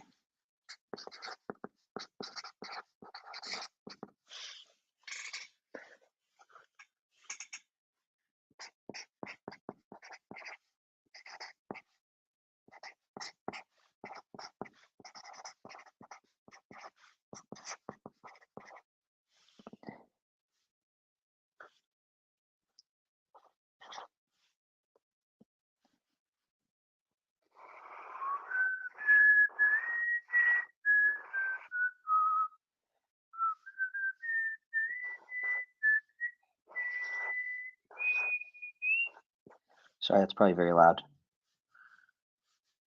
Now we'll be just friends. We will be just friends. We will be just friends. Be just friends. I never meant to hurt you.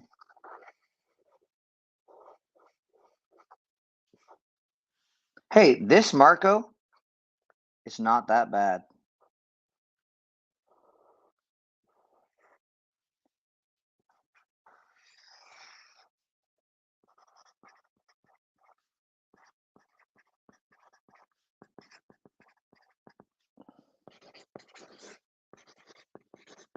All right, Rory.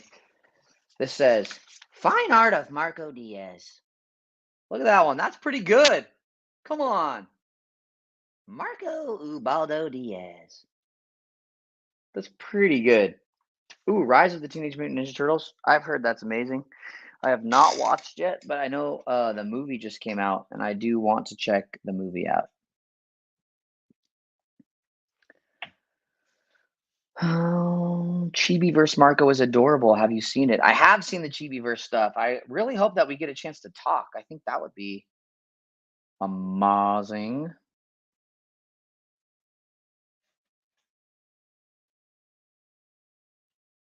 Let me just see what I've done here.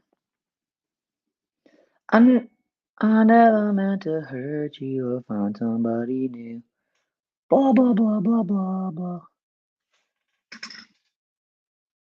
Huh. Love you too, Mom. My mom texted me. Love you too, Mom. Thank you. She said I'm doing a good job on YouTube.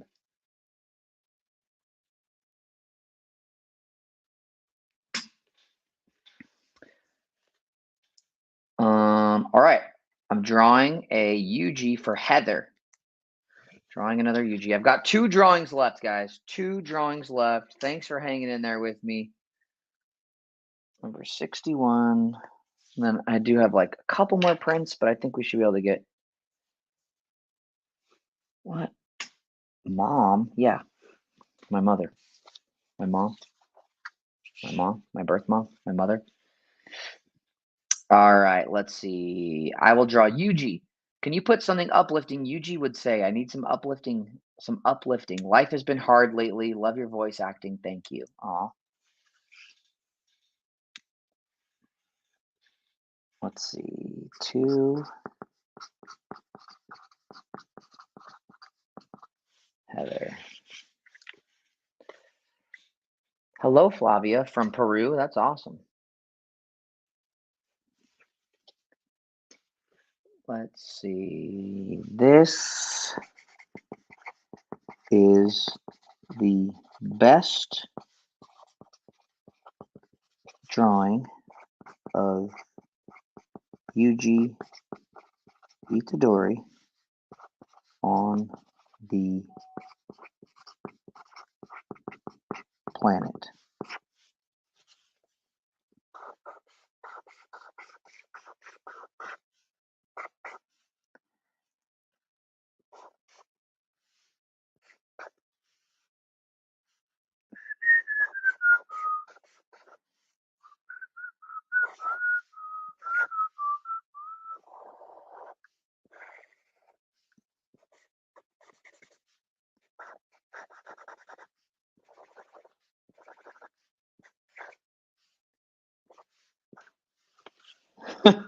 I drew his ears really big on accident.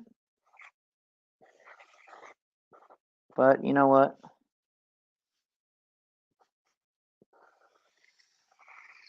Let's give some encouragement to Heather, okay?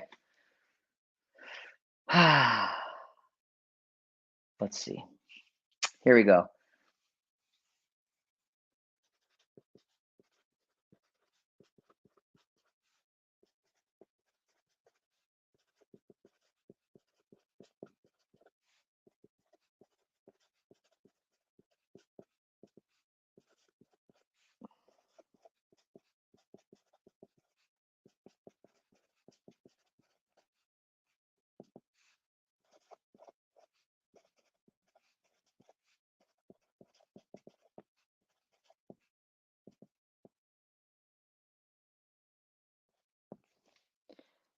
Oh yeah, almost forgot to sign it.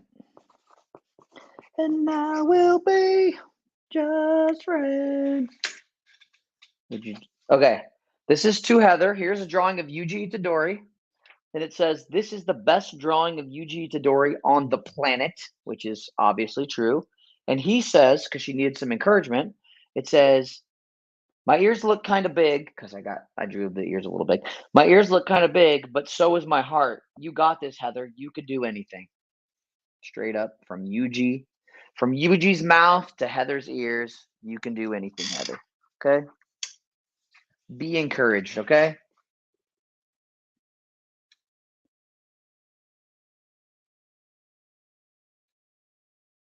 And now we'll be just friends. We will be just friends. Now we'll be. All right, let's see. Shanae? Shani? Shani? I believe it's Shanae. Number 72. Shanae. And you said, I got to meet you once at IckyCon last year. Nice to meet you. I really enjoyed talking to you. It was a nice surprise. Just wish I was able to cosplay Star that day. That also would have been amazing. But still glad to nab the Marco Pop instead, which, by the way, I can't even get anymore. So that's awesome you got that. Just forward to this masterpiece. Looking forward to this masterpiece. Have fun with it. Well, you know what? If there's something I can do, it's a masterpiece. So you just wait. You just sit back. You let me loosen up a little bit and work. All right, here we go. 2.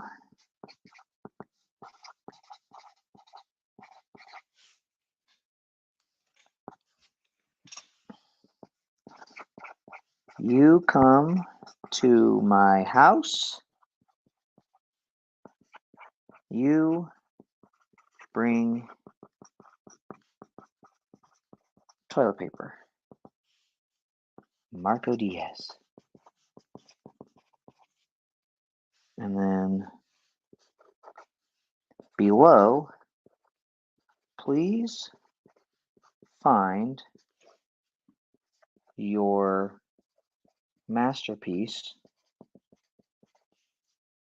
of original art by me, Adam. Okay, here we go. Now I keep missing one little piece of Marco's hair. Okay, here we go. Here we go. This is going to be my best Marco yet.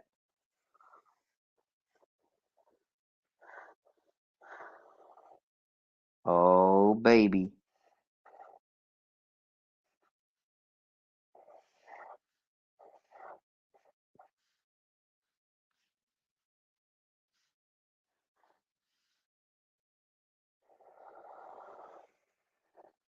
Oh my goodness. I'm doing it. Oops, his eyes got a little bit close together. Oh, whoops.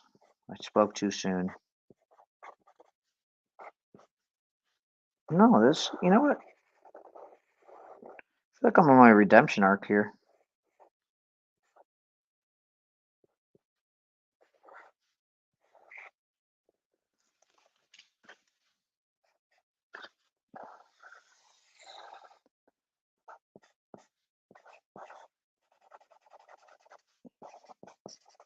Hopefully this is not too boring just watching me draw.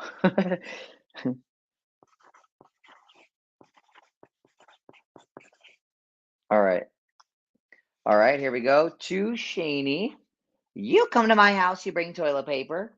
Then it says, below, please find your masterpiece of original art by me, Adam. And it says, I love Star. And then it's signed, Adam McArthur. Beautiful. Beautiful. Honestly, I don't know if Marco's ever been drawn better.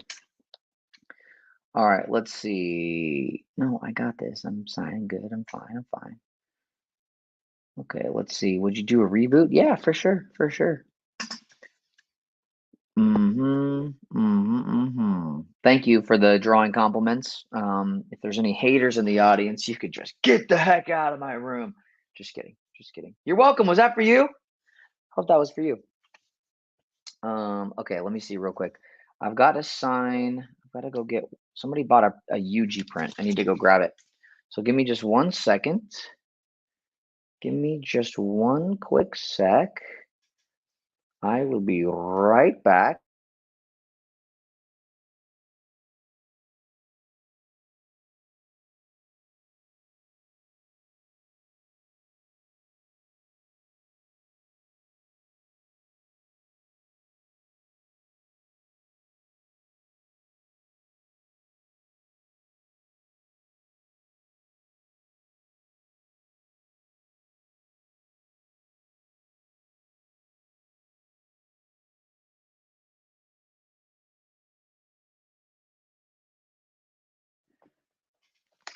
Guys, I am very glad to be done and have gotten through those drawing ones. I've been wanting to do them for a while, so I didn't want to make people wait any longer.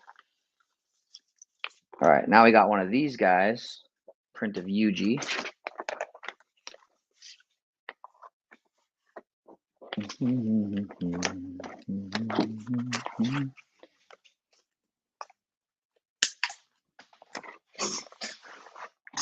Adam, I did do yours. Do you want to see it? I can try and find it. I found it. Adam, are you ready? It says, Marco Diaz Fine Art. Behold, a masterpiece. I'm a misunderstood bad boy. Look at that. Look at that. You waited for that. And now you better frame this thing and put it over the fireplace. That's all I got to say about that.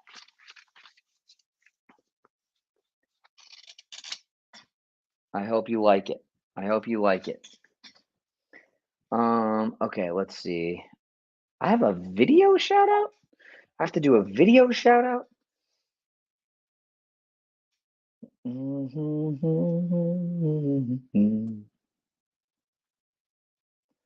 Let's see. All right.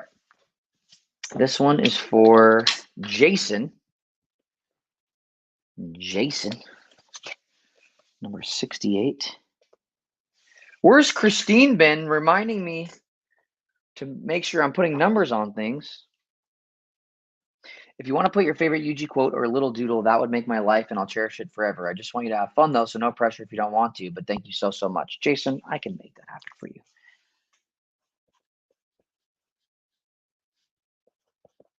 I'll draw a little mini Yuji.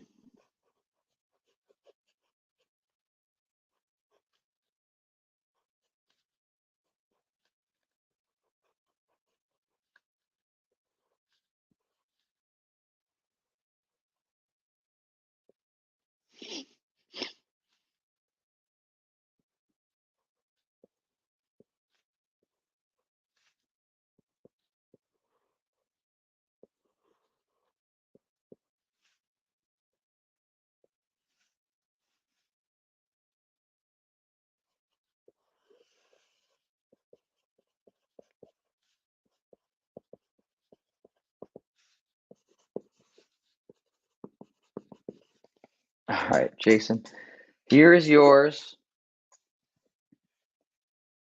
Besto friendo. All right, there's that one. And guys, I think as far as my individual prints go, that's it. Everything else is with Eden. Mr. Scoot, hello, it's me, Marco Diaz. Let's see. You didn't have a clue. Okay, guys, I think that's it. I'm going to connect with Eden because I know we have these prints that both of us are going to sign. And instead of signing them myself, what I might do is just wait to see when Eden will sign them. Actually, you know what? Well, if I'm going to have to go up there to sign the large prints for everybody with the entire cast, Miranda, just saying people's names now. Then yeah, I'm going to wait to do the prints with Eden until we're both on stream. So that way, or both in the same place. So that concludes our time together. Friends, it has been lovely. You have all been amazing. And I hope that whatever you're wanting to achieve in your lives, you go out there and achieve it. When life's hard, remember, all you have to do is get through the day. And for now, I will say good night.